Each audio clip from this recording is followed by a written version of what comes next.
പ്രാർത്ഥിച്ചിട്ട് ഒരു അനുകൂലമായ ദൈവത്തിൻ്റെ സാഹചര്യം ക്രമപ്പെട്ട് കിട്ടാത്തത് കാരണം ഈ ഒരു ആലയത്തിൽ എത്തിപ്പെടാൻ ഇപ്പോഴും വിഷമിച്ച് പ്രാർത്ഥിക്കുന്നത്. പക്ഷേ നമ്മളെ പ്രത്യേകമായിട്ട് ഈശോ തിരഞ്ഞെടുത്തിരിക്കുന്നത് നിമിത്തം നമ്മൾ ഈ സമയം ഈ ആലയത്തിൽ ആയിരിക്കുകയാണ്. ജീവിതത്തിൻ്റെ വിവിധ ദുരന്ത മുഖങ്ങളിലൂടെ കടന്നു പോകുന്ന വ്യക്തികളോട് പരിശുദ്ധ അമ്മ സമയ ഘടികാരം നെഞ്ചിൽ ചാർത്തി ഈ അൾത്താരയിൽ നടന്ന പ്രത്യക്ഷീകരണത്തിലൂടെ പറയുന്നത്, നിങ്ങൾ പ്രാർത്ഥനയിൽ തന്നെ ശരണം വയ്ക്കുക, പ്രാർത്ഥനയിൽ തന്നെ മുന്നേറുക എന്നുള്ളതാണ്. അതുകൊണ്ട് തന്നെയാണ് മരിയൻ ഉടമ്പടി എടുത്തുകൊണ്ട് 6 നിബന്ധനകൾ വിശ്വസ്തതാപൂർവം പാലിച്ച് മുന്നേറിക്കൊണ്ട് നമ്മുടെ ജീവിതത്തെ വിശുദ്ധീകരിച്ചുകൊണ്ട് നമ്മളും പ്രാർത്ഥനയിൽ തന്നെ മുന്നേറുന്നത്. ഒപ്പം തന്നെ ഈ ധ്യാനം നയിക്കുവാൻ പോകുന്ന കൃപാസനത്തിൻ്റെ സ്ഥാപക ഡയറക്ടറായ ബഹുമാനപ്പെട്ട VP ജോസഫ് അച്ഛനെ ദൈവപിതാവിൻ്റെ കരങ്ങളിൽ സമർപ്പിച്ച് ഒരു നിമിഷം പ്രാർത്ഥിക്കാം. അച്ഛൻ്റെ ആരോഗ്യത്തെയും വിവിധ ശുശ്രൂഷ മേഖലകളെയും ഏറ്റെടുത്തിരിക്കുന്ന എല്ലാ ഉദ്യമങ്ങളെയും സമർപ്പിച്ച് ഒരു നിമിഷം പ്രാർത്ഥിക്കാം. വരാൻ പോകുന്ന ആരാധനാ മണിക്കൂറിൽ ഈശോയെ ഞങ്ങൾക്ക് ആവശ്യമായിട്ടുള്ള വചനങ്ങൾ നൽകണമേ എന്ന് പ്രാർത്ഥിക്കാം. ഞങ്ങളുടെ ജീവിതത്തിലൊക്കെ കൃപയ്ക്ക് തടസ്സമായി നിൽക്കുന്ന പാപമേഖലകളെയും സാഹചര്യങ്ങളെയും ഈശോയെ ആരാധനയിലൂടെ വെളിപ്പെട്ട് കിട്ടി നിൻ്റെ കരുണ കൃപ ഞങ്ങളിൽ വന്ന് നിറയുവാൻ തടസ്സമായ ജീവിത മേഖലകളെയെല്ലാം പാപമേഖലകളെല്ലാം വെറുത്തു വീക്ഷിക്കാനുള്ള വലിയ കൃപയ്ക്ക് വേണ്ടി ഒരു നിമിഷം നമുക്ക് മൗനമായിട്ട് പ്രാർത്ഥിക്കാം. ഈശോയെ നിൻ്റെ ആത്മാവ് ഞങ്ങളിലേക്ക് വ്യാപരിക്കുവാൻ എല്ലാ സംവിധാനങ്ങളെയും ഉപകരണമാക്കണമേ എന്ന് ഒരു നിമിഷം പ്രാർത്ഥിക്കാം. ഒരിക്കൽ കൂടി 2015 മുതൽ തീർത്ഥാടക ഉടമ്പടി ഇവിടെ നിന്ന് എടുത്തിട്ട് പോയിട്ടുള്ള എല്ലാ സഹോദരങ്ങളെയും കുടുംബങ്ങളെയും അവരുടെ സ്ഥാപനങ്ങളെയും എല്ലാം, ഒപ്പം തന്നെ 2020 മുതൽ ഓൺലൈനിൽ ഉടമ്പടി എടുത്ത് പ്രാർത്ഥിക്കുന്ന ഓരോ മക്കളെയും കുടുംബങ്ങളെയും ഈ അൾത്താരയിൽ സമർപ്പിച്ചുകൊണ്ട് ഈശോയെ അവരുടെ വിധങ്ങളായ നിയോഗങ്ങളെ ഏറ്റെടുക്കണമേ എന്ന് പ്രാർത്ഥിച്ചുകൊണ്ട് മരിയൻ പ്രത്യക്ഷീകരണത്തിൻ്റെ സ്ഥിരം സാക്ഷികളാക്കി സാക്ഷ്യമാക്കി ഞങ്ങളെ ഓരോരുത്തരെയും മാറ്റണമേ എന്ന് പ്രാർത്ഥിച്ചുകൊണ്ട് ദിവ്യകാരുണ്യനാഥനെ വരവേറ്റുകൊണ്ട് നമുക്ക് ഒരു നിമിഷം ഇരുകരങ്ങളെ ഉയർത്തി ശക്തമായി സ്തുതിക്കാം. ഹല്ലേലൂയ, ഹല്ലേലൂയ, ഹല്ലേലൂയ. പരിശുദ്ധ പരമ ദിവ്യകാരുണ്യത്തിന് എന്നേരവും ആരാധനയും സ്തുതിയും പുകഴ്ചയും ഉണ്ടായിരിക്കട്ടെ. പരിശുദ്ധ പരമ ദിവ്യകാരുണ്യത്തിന് എന്നേരവും ആരാധനയും സ്തുതിയും പുകഴ്ചയും ഉണ്ടായിരിക്കട്ടെ. ദിവ്യകാരുണ്യ തിരുസന്നിധിയിൽ ഭക്തിയോടെ നിന്നുകൊണ്ട് കൃപാസനം പ്രത്യക്ഷീകരണ മധ്യസ്ഥ പ്രാർത്ഥന നമുക്ക് ഏറ്റുചൊല്ലാം. അമ്മേ പരിശുദ്ധ അമ്മേ, അമ്മേ പരിശുദ്ധ അമ്മേ, ദൈവമാതാവേ, ദൈവമാതാവേ, കൃപാസനത്തിലൂടെ ഞങ്ങൾക്കും ഞങ്ങളുടെ ദേശത്തിനും അമ്മ മാധ്യസ്ഥം തേടിത്തന്ന എല്ലാ അനുഗ്രഹങ്ങൾക്കും കൃപകൾക്കും ഞങ്ങളിപ്പോൾ ഹൃദയം നിറഞ്ഞ നന്ദി പറയുന്നു. നമുക്ക് സ്തുതിച്ച് പ്രാർത്ഥിക്കാം. ഹല്ലേലൂയ. ആരാധനകർത്താവേ സ്തുതിക്കുന്നു, തിരുനാമത്തെ മഹത്വപ്പെടുത്തുന്നു. ഹല്ലേലൂയ. പരിശുദ്ധ പരമ ദിവ്യകാരുണ്യത്തിന് എന്നേരവും ആരാധനയും സ്തുതിയും പുകഴ്ചയും ഉണ്ടായിരിക്കട്ടെ. പരിശുദ്ധ പരമ ദിവ്യകാരുണ്യത്തിന് എന്നേരവും ആരാധനയും സ്തുതിയും പുകഴ്ചയും ഉണ്ടായിരിക്കട്ടെ. പരിശുദ്ധ പരമ ദിവ്യകാരുണ്യത്തിന് എന്നേരവും ആരാധനയും സ്തുതിയും പുകഴ്ചയും ഉണ്ടായിരിക്കട്ടെ.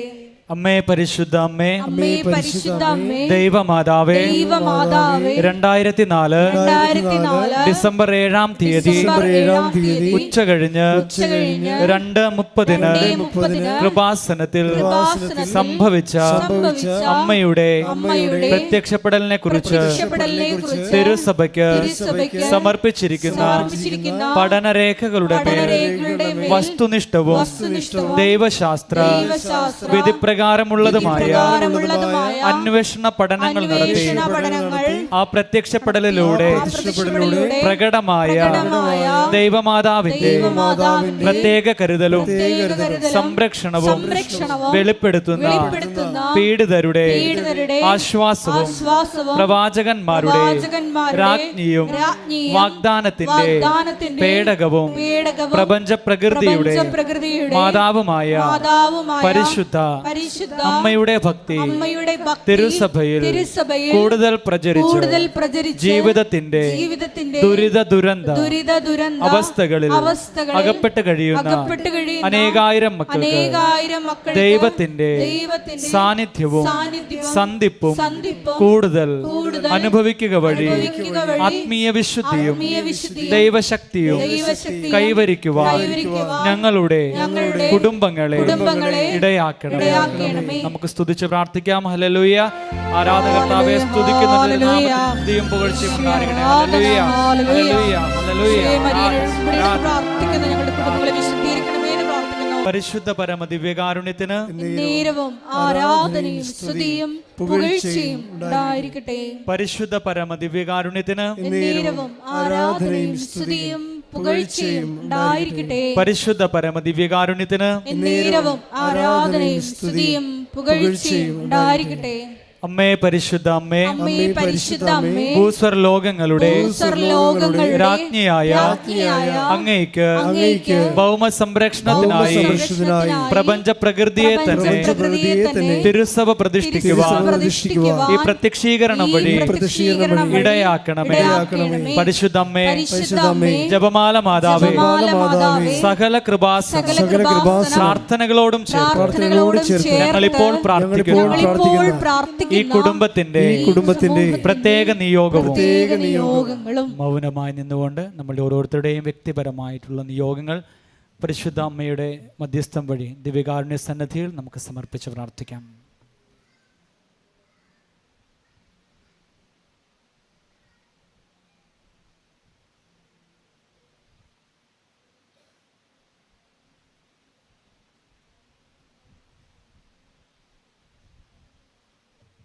അമ്മയുടെ പ്രത്യക്ഷീകരണത്തിന്റെ ഈ അനുഗ്രഹവേളയിൽ ഞങ്ങൾക്ക് സാധിച്ചു തരുവാൻ കനിയണമേ. ആമേൻ. നമുക്ക് സ്തുതിച്ചു പ്രാർത്ഥിക്കാം. ഹല്ലേലൂയ, ഹല്ലേലൂയ, ഹല്ലേലൂയ. മഹത്വം, ആരാധന, ആരാധന. ഹല്ലേലൂയ. യേശുവേ നന്ദി, യേശുവേ ആരാധന. Hallelujah, hallelujah. മഹത്വം, ആരാധന, ആരാധന. ഹല്ലേലൂയ. പരിശുദ്ധ പരമ ദിവ്യകാരുണ്യത്തിന് ആരാധനയും സ്തുതിയും പുകഴ്ചയും ഉണ്ടായിരിക്കട്ടെ. എൻ്റെ പ്രിയപ്പെട്ടവരെ, ഉടമ്പടി മറ്റ് പല പ്രാർത്ഥനകളെക്കാളും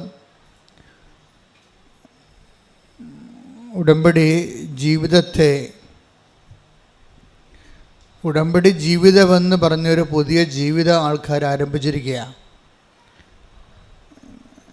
അത് നമുക്ക് മനസ്സിലാകണത് ഈ സാക്ഷ്യം പറഞ്ഞു കഴിയുമ്പോൾ അവസാനം പറയവർ എൻ്റെ മരണം വരെ ഞാനും എൻ്റെ കുടുംബവും ഉടമ്പടി ജീവിക്കും.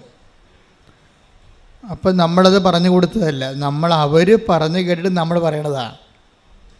ഉടമ്പടി ഒരു ജീവിതക്രമമാണെന്നുള്ളത് ജനങ്ങൾ അവരുടെ അനുഭവത്തിൽ നിന്ന് അവർ പ്രഖ്യാപിക്കുമ്പോൾ അത് ചകഞ്ഞ് മാറ്റിയെടുത്തിട്ടാണ് നമ്മൾ നിങ്ങളോട് പൊതുവായിട്ട് പറയണത്. ജനങ്ങൾക്ക് ഇങ്ങനെ ഒരു അനുഭവമുണ്ട്. ഉടമ്പടി ഒരു സാധാരണ ഒരു വിശ്വാസത്തിൻ്റെ പ്രയോഗം അല്ല, എക്സ്പ്രഷൻ അല്ലെ പ്രഖ്യാപനം എന്നതിനേക്കാൾ ഉപരി ഉടമ്പടി അതിൽ തന്നെ ഒരു ജീവിതക്രമമായിട്ട് മാറുകയാണ്. അതുകൊണ്ടാണ് പുതുക്കുന്നവരുടെ എണ്ണം ഇപ്പോൾ കൂടിയിരിക്കുന്നത്. പണ്ട് നിങ്ങൾക്കറിയാമല്ലോ, ഉടമ്പടിയുടെ തുടങ്ങിയ കാലത്ത് 16, 17, 18 കാലഘട്ടങ്ങളിൽ ഉടമ്പടി പുതുക്കുന്നത് 1/3 പേരായിരുന്നു. ഉടമ്പടി എടുക്കുന്നതിൻ്റെ 1/3 പേരെയാണ് ഉടമ്പടി പുതുക്കത്തുള്ളത്. അന്ന് 90 ദിവസത്തേക്ക് വേണ്ടി മാത്രമുള്ള ഒരു പ്രത്യേകമായ ഒരു പ്രത്യേക വിഷയബന്ധിയായ ഒരു പ്രാർത്ഥനയായിരുന്നു. ജോലിയില്ല, വീടില്ല, വിവാഹം നടക്കണില്ല, വിഷയം. ഉടമ്പടി തുടക്കുന്ന കാലത്ത് 16 തുടങ്ങി 17, 18, 19, 20, പിന്നെ കോവിഡ് കാലം 20 വരുമ്പോൾ കോവിഡാവും. അതുവരെ ഇങ്ങനെ ഉടമ്പടി ഒരു വിഷയബന്ധിയാണ് നിന്നത്. അതുകൊണ്ട് ആൾക്കാർ ഒരു 90 ദിവസം ആകുമ്പോൾ വിഷയബന്ധിയായുള്ള ആൾക്കാർ അത് സ്റ്റോപ്പ് ചെയ്യും. ഞങ്ങളുമുണ്ട് വിഷയബന്ധിക്കാരെ, പിന്നെ നിങ്ങൾ കണ്ടിന്യൂ ചെയ്യണമെന്ന് ഞങ്ങളും പറയത്തില്ല. കാര്യം വിഷയബന്ധിക്കാരെ കണ്ടിന്യൂ ചെയ്തിട്ട് കാര്യമില്ല. അതുകൊണ്ടാണ് ഉടമ്പടി. പക്ഷെ പിന്നീട് നമ്മൾ പറയാതെ തന്നെ ഇപ്പോഴെങ്ങനെ വെച്ച് കഴിഞ്ഞാൽ, ഇപ്പോൾ ഉദാഹരണത്തിന് ഒക്ടോബർ 2-ാം തീയതി ഉടമ്പടി പുതുക്കിയവർ എത്രയാണെന്ന് അറിയാമോ? ഒരു ദിവസം 1443 പേരാണ് ഉടമ്പടി പുതുക്കിയത്. അപ്പോൾ നോക്കിയേ, അപ്പോൾ എന്ത് വ്യത്യാസം വരുന്നു നോക്കിയേ. 1443 പേര് ഒരു ദിവസം ഉടമ്പടി പുതുക്കുകയാണ്. അപ്പോഴിപ്പോൾ എന്താ സംഭവിച്ചിരിക്കണമെന്ന് ചോദിച്ചു കഴിഞ്ഞാൽ, ആൾക്കാർ ഉടമ്പടി ജീവിക്കാൻ തുടങ്ങിയപ്പോൾ ഈ ജീവിതത്തിൻ്റെ ഒരു പ്രൊട്ടക്ഷൻ ഭയങ്കരമാണ്, സംരക്ഷണം. അവർക്ക് ആരോ തങ്ങളുടെ കൂടെയുണ്ട്, തങ്ങളുടെ കാര്യങ്ങൾ അന്വേഷിക്കാനും തങ്ങളെ നയിക്കാനും. അമ്മയുടെ കൃത്യമായ സാന്നിധ്യം അവരനുഭവിച്ചിട്ട് ഉടമ്പടി നിലനിൽക്കുന്നതാണ് നല്ലത് എന്ന് തോന്നണം. പിന്നെ മുമ്പത്തേക്കാൾ സന്തോഷം, കുടുംബത്തിലൊക്കെ വിശുദ്ധീകരണം, വചന വായനയൊക്കെ ഉള്ളത് കാരണം നല്ല ആധ്യാത്മികമായ പരിസരം, തിന്മയിൽ വീഴാതിരിക്കാനുള്ള ഒരു സംരക്ഷണം, ആകപ്പാടെ വല്ലാത്ത ഒരു ദൈവമായ അഭിഷേകത്തിൻ്റെ ഒരു കാലം. അപ്പം അതുകൊണ്ടാണ് ആൾക്കാർ സാക്ഷ്യം പറയുമ്പോഴും നമ്മളാരും പറഞ്ഞിട്ടില്ല, അവർ തന്നെത്താൻ പറഞ്ഞാണ് ഞാനും എൻ്റെ കുടുംബവും മരണം വരെ ഉടമ്പടി നിലനിൽക്കുമെന്ന്. കാര്യത്തിൽ ഉടമ്പടിയുടെ ഒരു സംരക്ഷണവും, അതുപോലെ തന്നെ ഏത് മേഖലയിൽ ചെന്നാലും ഏത് നമുക്ക് സഹായിക്കാൻ പറ്റാത്ത സ്ഥലത്ത് ചെന്നാലും ദൈവത്തിൻ്റെ ഒരു ഇടപെടൽ നമുക്ക് വ്യക്തമാവും. അവിടെ നമുക്ക് ചിലവൊന്നുമില്ല. ആകപ്പാടുള്ള ചിലവെന്ന് പറയണത്, ഉടമ്പടി നമുക്കുള്ള ഒരു ചിലവെന്ന് പറഞ്ഞാൽ എന്താ, വളരെ സൂക്ഷ്മതയുള്ള ഒരു ചിലവെന്ന് പറഞ്ഞാൽ ഞാൻ നോക്കിയിട്ട് വിശ്വസ്തതയിൽ വെള്ളം ചേരുന്നുണ്ടോ അത് മാത്രം നോക്കിയാൽ മതി, വേറെ ഒന്നുമില്ല. സിമ്പിളാണ്. മൊത്തം ഉടമ്പടി നമ്മൾ പഠിക്കുമ്പോഴും ആൾക്കാരെ എല്ലാ ദിവസവും ഞാൻ കാണുമ്പോഴും എനിക്ക് മനസ്സിലാകണത് ഉടമ്പടി സിമ്പിളായിട്ട് കൈകാര്യം ചെയ്യാം. നമ്മൾ ശ്രദ്ധിക്കേണ്ട ഒരു പോയിൻ്റേ ഉള്ളൂ ഉടമ്പടിയിൽ ശ്രദ്ധിക്കേണ്ട. എന്താണ്? വിശ്വസ്തതയിൽ വെള്ളം ചേർക്കുന്നുണ്ടോ എന്ന് നോക്കിയാൽ മതി. കാര്യം ഇത് കോവനൻ്റ് ആയത് കാരണം, ഉടമ്പടി ആയ കാരണം നമുക്ക് വേണ്ടത് വിശ്വാസത്തെക്കാൾ ഉപരി എന്താണ്? പെർസ്വേറിങ് ഫെയ്ത്താണ് വേണ്ടത്. ഫെയ്ത്ത്, നമ്മൾ സാധാരണ മനുഷ്യർക്ക് ഫെയ്ത്ത് മതി. ഉടമ്പടിയിൽ വേണ്ടത് പെർസ്വേറിങ് ഫെയ്ത്താണ്. എന്ന് വെച്ച് കഴിഞ്ഞാൽ ഇങ്ങനെ പിന്തുടർന്ന് നിലനിൽക്കുന്ന ഫെയ്ത്താണ്. എൻഡ്യൂറിങ് ഫെയ്ത്ത് എന്ന് എന്ത് വേണമെങ്കിൽ പറയാം. അതായത് നിലനിൽക്കുന്ന ഒരു വിശ്വാസം. വിശ്വാസത്തിനൊരു കുഴപ്പമുള്ളതെന്ന് വെച്ച് കഴിഞ്ഞാൽ അല്പവിശ്വാസം ഒന്ന് ഈശോ ഒരുതരം ബ്രാൻഡ് ചെയ്തിട്ടുണ്ട്. ചില വിശ്വാസം ഈശോ വന്നപ്പോഴാണ് ബ്രാൻഡിങ് ഭയങ്കരമായത്. പണ്ട് എല്ലാം വിശ്വാസമാണെന്ന് പറഞ്ഞ ആൾക്കാർ ഇരിക്കുകയായിരുന്നു. യഹൂദന്മാർക്ക് അങ്ങനെ ഒരു ധാരണയായിരുന്നു, വിശ്വാസം എല്ലാം വിശ്വാസമാണെന്ന്. ഈശോ വന്നപ്പോൾ വിശ്വാസത്തിൻ്റെ ഗ്രേഡ് ബ്രാൻഡ് ചെയ്ത്, എന്നിട്ട് ഈശോ പറഞ്ഞു, അല്പവിശ്വാസി, നീ സംശയിച്ചത് എന്തിന്? അപ്പോൾ വലിയ അടുത്തുള്ള അരുമ ശിഷ്യനാണ്. അവൻ്റെ കയ്യിൽ നിന്ന് കൈവിട്ടു പോയി. ഒരു നിമിഷം അവൻ സംശയിച്ചു പോയി. അപ്പോൾ ഉടനെ അടുത്ത് നിൽക്കുന്നത് ആരാണ് എന്ന് മറന്നുപോയി. ക്രിസ്തുവിനേക്കാളുപരി കടലിനെ കണ്ട് അവൻ പേടിച്ചു പോയി. അപ്പോൾ ക്രിസ്തു നിൽക്കുന്ന കാര്യം മറന്നിട്ട് അവൻ്റെ അനുഭവം കാരണം അവൻ പെട്ടെന്ന് സംശയിച്ചു പോയപ്പോൾ അവൻ താഴേക്ക് പോയി. അപ്പോഴാണ് കൈ നീട്ടിക്കൊണ്ട് കർത്താവ് പറയുന്നത്, അല്പവിശ്വാസി. That means short time faith. Short time faith എന്ന് വെച്ച് കഴിഞ്ഞാൽ ആൾക്കാരുടെ കൂട്ടത്തിലുള്ള ഒരു ബ്രാൻഡഡ് ഫെയ്ത്താണ് ഷോർട്ട് ടൈം ഫെയ്ത്ത്. എന്ന് വെച്ച് കഴിഞ്ഞാൽ കുറച്ച് കാലത്തേക്ക് വിശ്വസിക്കുന്നു, വചനത്തെ പ്രതി ക്ലേശവും സങ്കടങ്ങളും ഉണ്ടാകുമ്പോൾ അവൻ വിട്ടുപോകുന്നു. Take the word of God. അതായത് 13:21.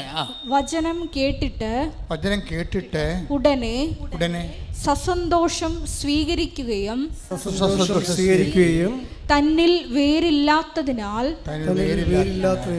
അല്പനേരം മാത്രം നിലനിന്നിട്ട് വചനത്തെ പ്രതി ക്ലേശവും പീഡയും ഉണ്ടാകുമ്പോൾ തൽക്ഷണം വീണു പോവുകയും ചെയ്യുന്നവനാണ് പാറമേൽ വീണ വിത്ത്. ഇതാണ് അല്പനേരം. എന്താണ് അല്പവിശ്വാസി എന്ന് വെച്ച് കഴിഞ്ഞാൽ ഇത് കണക്ട് ചെയ്യണത് പത്രോസിൻ്റെ കടലിൽ മുങ്ങിത്താഴുന്നതുമായിട്ട് ബന്ധപ്പെട്ടതാണ്. കാര്യം ഈശോ എന്താ പറഞ്ഞത്? പ്രഭു, പത്രോസ് പറഞ്ഞു കടലിലെ മീതെ ഈശോയെ കണ്ടപ്പോൾ പത്രോസ് പറഞ്ഞു, പ്രഭു അങ്ങാണെങ്കിലേ എന്നെ കൂടി അങ്ങയുടെ അടുക്കിലേക്ക് വരാൻ അനുവദിക്കുവിൻ. അപ്പോൾ ഈശോ എന്താ പറഞ്ഞു? വരൂ എന്ന് പറഞ്ഞു. അതാണ് വചനം.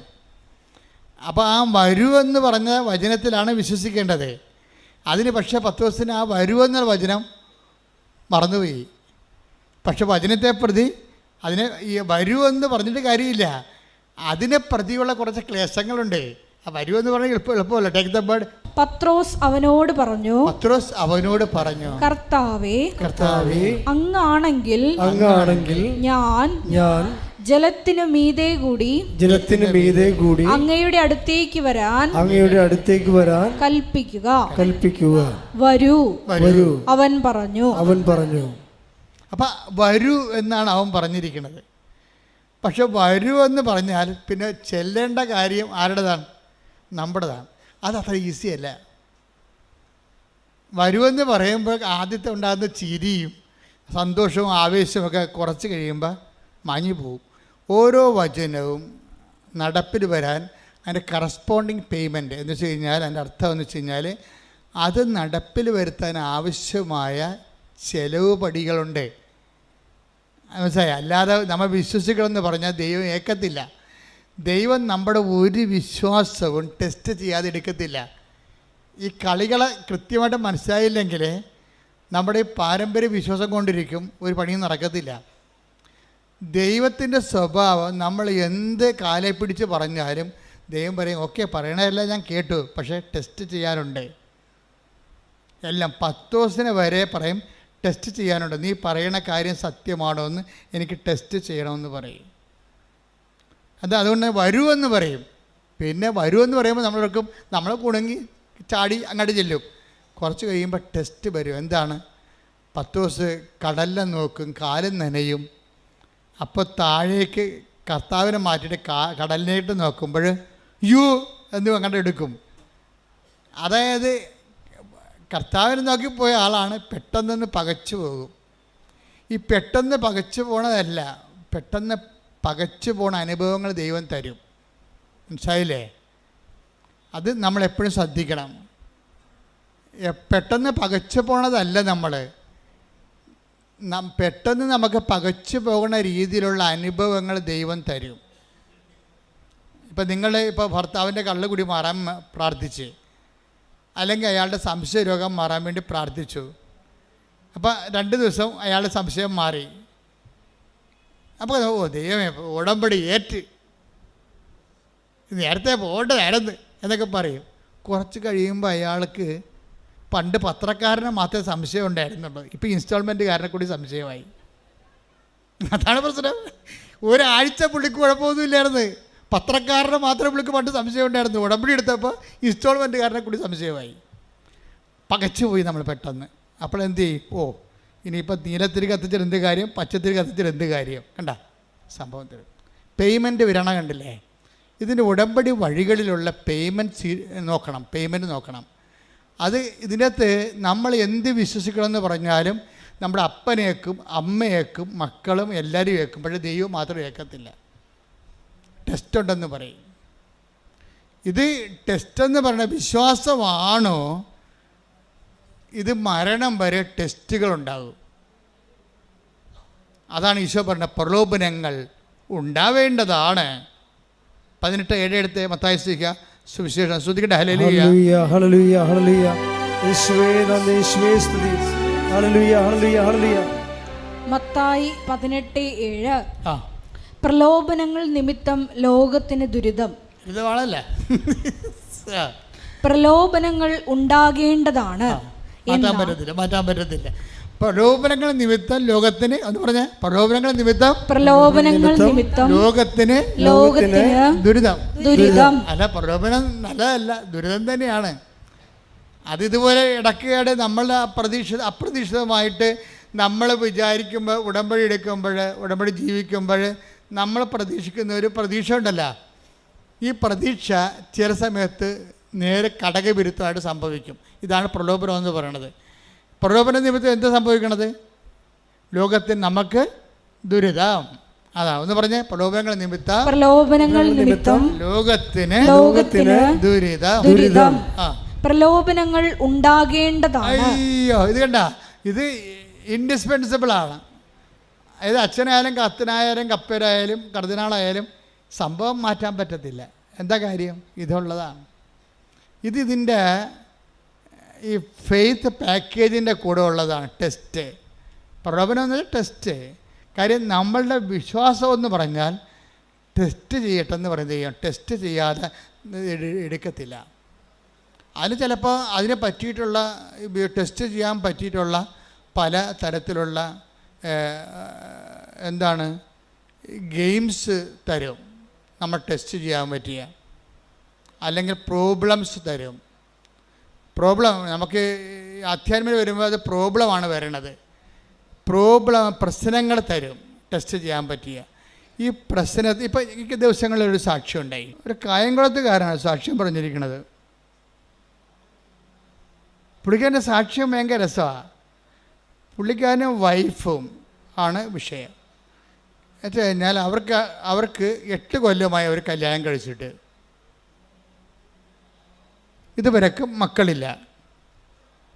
ഞാൻ കത്തോലിക്കനൊക്കെയാണ്, പക്ഷേ എനിക്ക് വിശ്വാസമൊന്നുമില്ല എന്ന് പറയും. എന്തൊരു കഷ്ടമാണല്ലേ, എന്തൊരു കഷ്ടമെന്ന് വെച്ചാൽ വല്ലാത്ത കഷ്ടമാണ്. ദൈവം എല്ലാ സംവിധാനവും വിശ്വാസത്തിന് കൊടുത്തിട്ടും കോടികൾ മുടക്കി അച്ഛന്മാരെയും പള്ളികളെയും എല്ലാം സ്ഥാപിച്ചിട്ടും കുറേ ആൾക്കാർക്ക് വിശ്വാസമില്ലെന്ന് പറഞ്ഞാൽ അത് അയാളുടെ മാത്രം ഫോൾട്ടാണ്, ദൈവത്തിൻ്റെ അല്ല. ദൈവം എല്ലാ സാഹചര്യവും ഉണ്ടാക്കിയിട്ടുണ്ട്.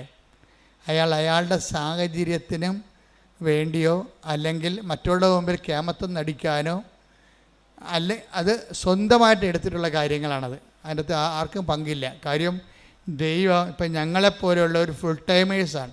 ഒരു സഭയിലും കാണത്തില്ല ഫുൾ ടൈമേഴ്സ്. കാത്തലിക് പ്രീസ്റ്റ് ഞങ്ങൾ ഫുൾ ടൈമേഴ്സാണ്, സിസ്റ്റേഴ്സും ഫുൾ ടൈമറാണ്. ഈ ഒരു വിശ്വാസത്തിന് വേണ്ടി ജീവിതം വീട്ടിൽ നിന്ന് ഇറങ്ങി പോകുന്ന ആൾക്കാരാണ്. വീട്ടിൽ നിന്ന് ഇറങ്ങി ഒരു ജന്മം മൊത്തം പോയി പഠിച്ച് തിരിച്ച് നിങ്ങളടുത്ത് വരുമ്പോൾ സഭയുടെ ചിട്ടവട്ടങ്ങൾ ബിഷപ്പൊക്കെ എന്നാ പറയണമെന്ന് കേട്ടിട്ട് അതനുസരിച്ച് അനുദിനം ജീവിക്കുന്ന ആൾക്കാരാണ്. ഞങ്ങളുടെ ഇടയിൽ ആർക്കെങ്കിലുമൊക്കെ എന്തെങ്കിലും ഷോർട്ട് കമ്മീസ് വല്ലപ്പോൾ ഉണ്ടാവും. അത് 100-ൽ ഒരാൾക്കാർ 1000-ൽ ഒരാൾക്കാരുണ്ടാവും. അത് കുറച്ച് കഴിയുമ്പോൾ അവർ തിരുത്തും. അത് മനുഷ്യന്മാരായ ചിലപ്പോൾ തെറ്റൊക്കെ വരും, അതൊക്കെ തിരുത്തും. പക്ഷേ എന്നാലും ആ ലൈഫ് കമ്മിറ്റ്മെൻ്റ് എന്ന് പറയുന്നത് നിങ്ങൾക്കറിയാമല്ലോ. ഒരു സ്ഥലത്ത് ഒരു ജീവിത രീതി ഒരാഴ്ച 1 മാസം നമ്മൾ അനുവർത്തിക്കുമ്പോൾ തന്നെ മനസ്സിലാവും എന്ത് പാടാണെന്ന്. അപ്പോൾ ഇത്രയും സംവിധാനങ്ങൾ ദൈവം നിങ്ങൾക്ക് ഉണ്ടാക്കി ഇട്ടിട്ട് അവനൊരു വിശ്വാസത്തിൻ്റെ കുടുംബത്തിൽ ജനിച്ചിട്ട് അവന് വിശ്വാസമില്ല എന്ന് പറഞ്ഞാൽ അത് അയാളുടെ മാത്രം ഉത്തരവാദിത്വമാണ്, വേറെ ആരും എൻ്റെ അത് ബാധകമല്ല. പുള്ളിയെ പറഞ്ഞ ന്യായം എന്ന് വെച്ച് കഴിഞ്ഞാൽ പുള്ളി പറഞ്ഞ ഇതാണ്, എനിക്ക് ശാസ്ത്രമാണ് വിശ്വാസമെന്നാണ്, ദൈവമല്ല. ഞാൻ എല്ലാം ശാസ്ത്രത്തിനെയാണ് അടിസ്ഥാനപ്പെടുത്തിയിരിക്കുന്നത്. അതുകൊണ്ട് ഇങ്ങനെയുള്ള സ്ഥലത്തൊക്കെ വരുമ്പോൾ ഞാൻ എന്ത് ചെയ്യുന്നറിയാവോ, ഈ തിരക്ക് കണ്ടിട്ട് അവളുടെ തലക്ക് അസുഖമായിട്ടാണ് അവളെ എന്നെ വലിച്ചുകൊണ്ട് ഇവിടെ കൊണ്ടുവന്നത്. മക്കളില്ലേ, എന്നിട്ടും തോന്നിയാസം പറഞ്ഞുകൊണ്ടിരിക്കുകയാണ്. എന്തൊരു കഷ്ടമാണ് മനുഷ്യൻ്റെ കാര്യം. 8 വർഷമായിട്ട് മക്കളില്ല, എന്നിട്ടും ഇവിടെ കൊണ്ടുവന്ന് ഭാര്യനെ തോന്നിയാസം പറഞ്ഞുകൊണ്ടിരിക്കുകയാണ്. എന്നിട്ട് അവസാനം ഇതിവിടെ വന്നിട്ട് നോക്കി നിന്ന് ഭാര്യ പ്രാർത്ഥിച്ചെന്ന് തോന്നുന്നു. ഉടമ്പടിയൊന്നും എടുത്തില്ല, പോയി. 2ഉം കൂടി ഉടമ്പെടുക്കാതെ പോയി ഇവൾ ഈ തിരക്കിൽ ഈ ഭാര്യയും ഭർത്താവിനെ ഈ തിരക്കിലോട്ട് കൊണ്ടുവന്ന കാരണം അത് പറയണേ, ഞാൻ ഓട്ടോറിക്ഷ പോലും പിടിക്കാതെ അവളെ നടത്തിച്ച് കൊണ്ടുപോയെന്ന് ഇവിടെ കലവൂര് വരെ. അതെല്ലാം കഴിഞ്ഞ് വീട്ടിൽ പോയി കഴിഞ്ഞിട്ടും മക്കളെ വേണമെന്നുള്ള ആഗ്രഹം ഭാര്യയ്ക്കുണ്ട്. ഭാര്യയ്ക്ക് വിശ്വാസമുണ്ട് അവളെ. പക്ഷേ ഈ മനുഷ്യനെ വിശ്വാസമില്ലാത്ത ആളെയും ചോന്നുകൊണ്ട് പോയാൽ വിശ്വാസം ഉള്ളവരുടെ വിശ്വാസം കൂടി പോകും. അത് കാരണം അവളെന്ത് ചെയ്യുന്നറിയാമോ, ഈ മനുഷ്യനെ ഇട്ടും ഒരു അനുഭവം കിട്ടിയല്ല, അത് കാരണം ഒളിച്ചും പാത്തും അവിടെ നിന്ന് ഉണ്ടയിട്ട് വീട്ടിൽ നിന്ന് വേറെ ഒരു ദിവസം വന്ന് ഒറ്റയ്ക്ക് വന്ന് ഉടമ്പടി എടുത്ത്. അപ്പോൾ അവൾക്ക് പേയ്മെൻ്റ് ആയില്ല. അതാണ് ഞാൻ പേയ്മെൻ്റ് എന്ന് പറയണത്. ഭർത്താവ് ഇവിടെ വന്ന് നോക്കിയിട്ടും തന്നെ വലിച്ച് ഇഴച്ച് വീട്ടിൽ കൊണ്ടുപോയിട്ടും പിന്നെ അവളെ ഒറ്റയ്ക്ക് വന്ന് ഉടമ്പടി എടുത്ത്. നിങ്ങൾക്കറിയാമല്ല, അമ്മ സത്യമല്ലേ, ദൈവം സത്യമാകുന്ന പോലെ തന്നെ. അതുകൊണ്ട് ഇതെല്ലാം കാണുന്ന ദൈവമില്ലേ, അവൾ അത്രയും പേയ്മെൻ്റ് അവിടെ നടത്തിയിട്ടുണ്ടെന്ന് മനസ്സിലായില്ലേ. അമ്മ എന്ത് ചെയ്യുന്നറിയാവാ, ഈ ഉപ്പ് കഴിച്ച് തിരികെ എത്തിച്ചപ്പോൾ തന്നെ ആ ആഴ്ച തന്നെ അവൾ പ്രഗ്നൻ്റായി.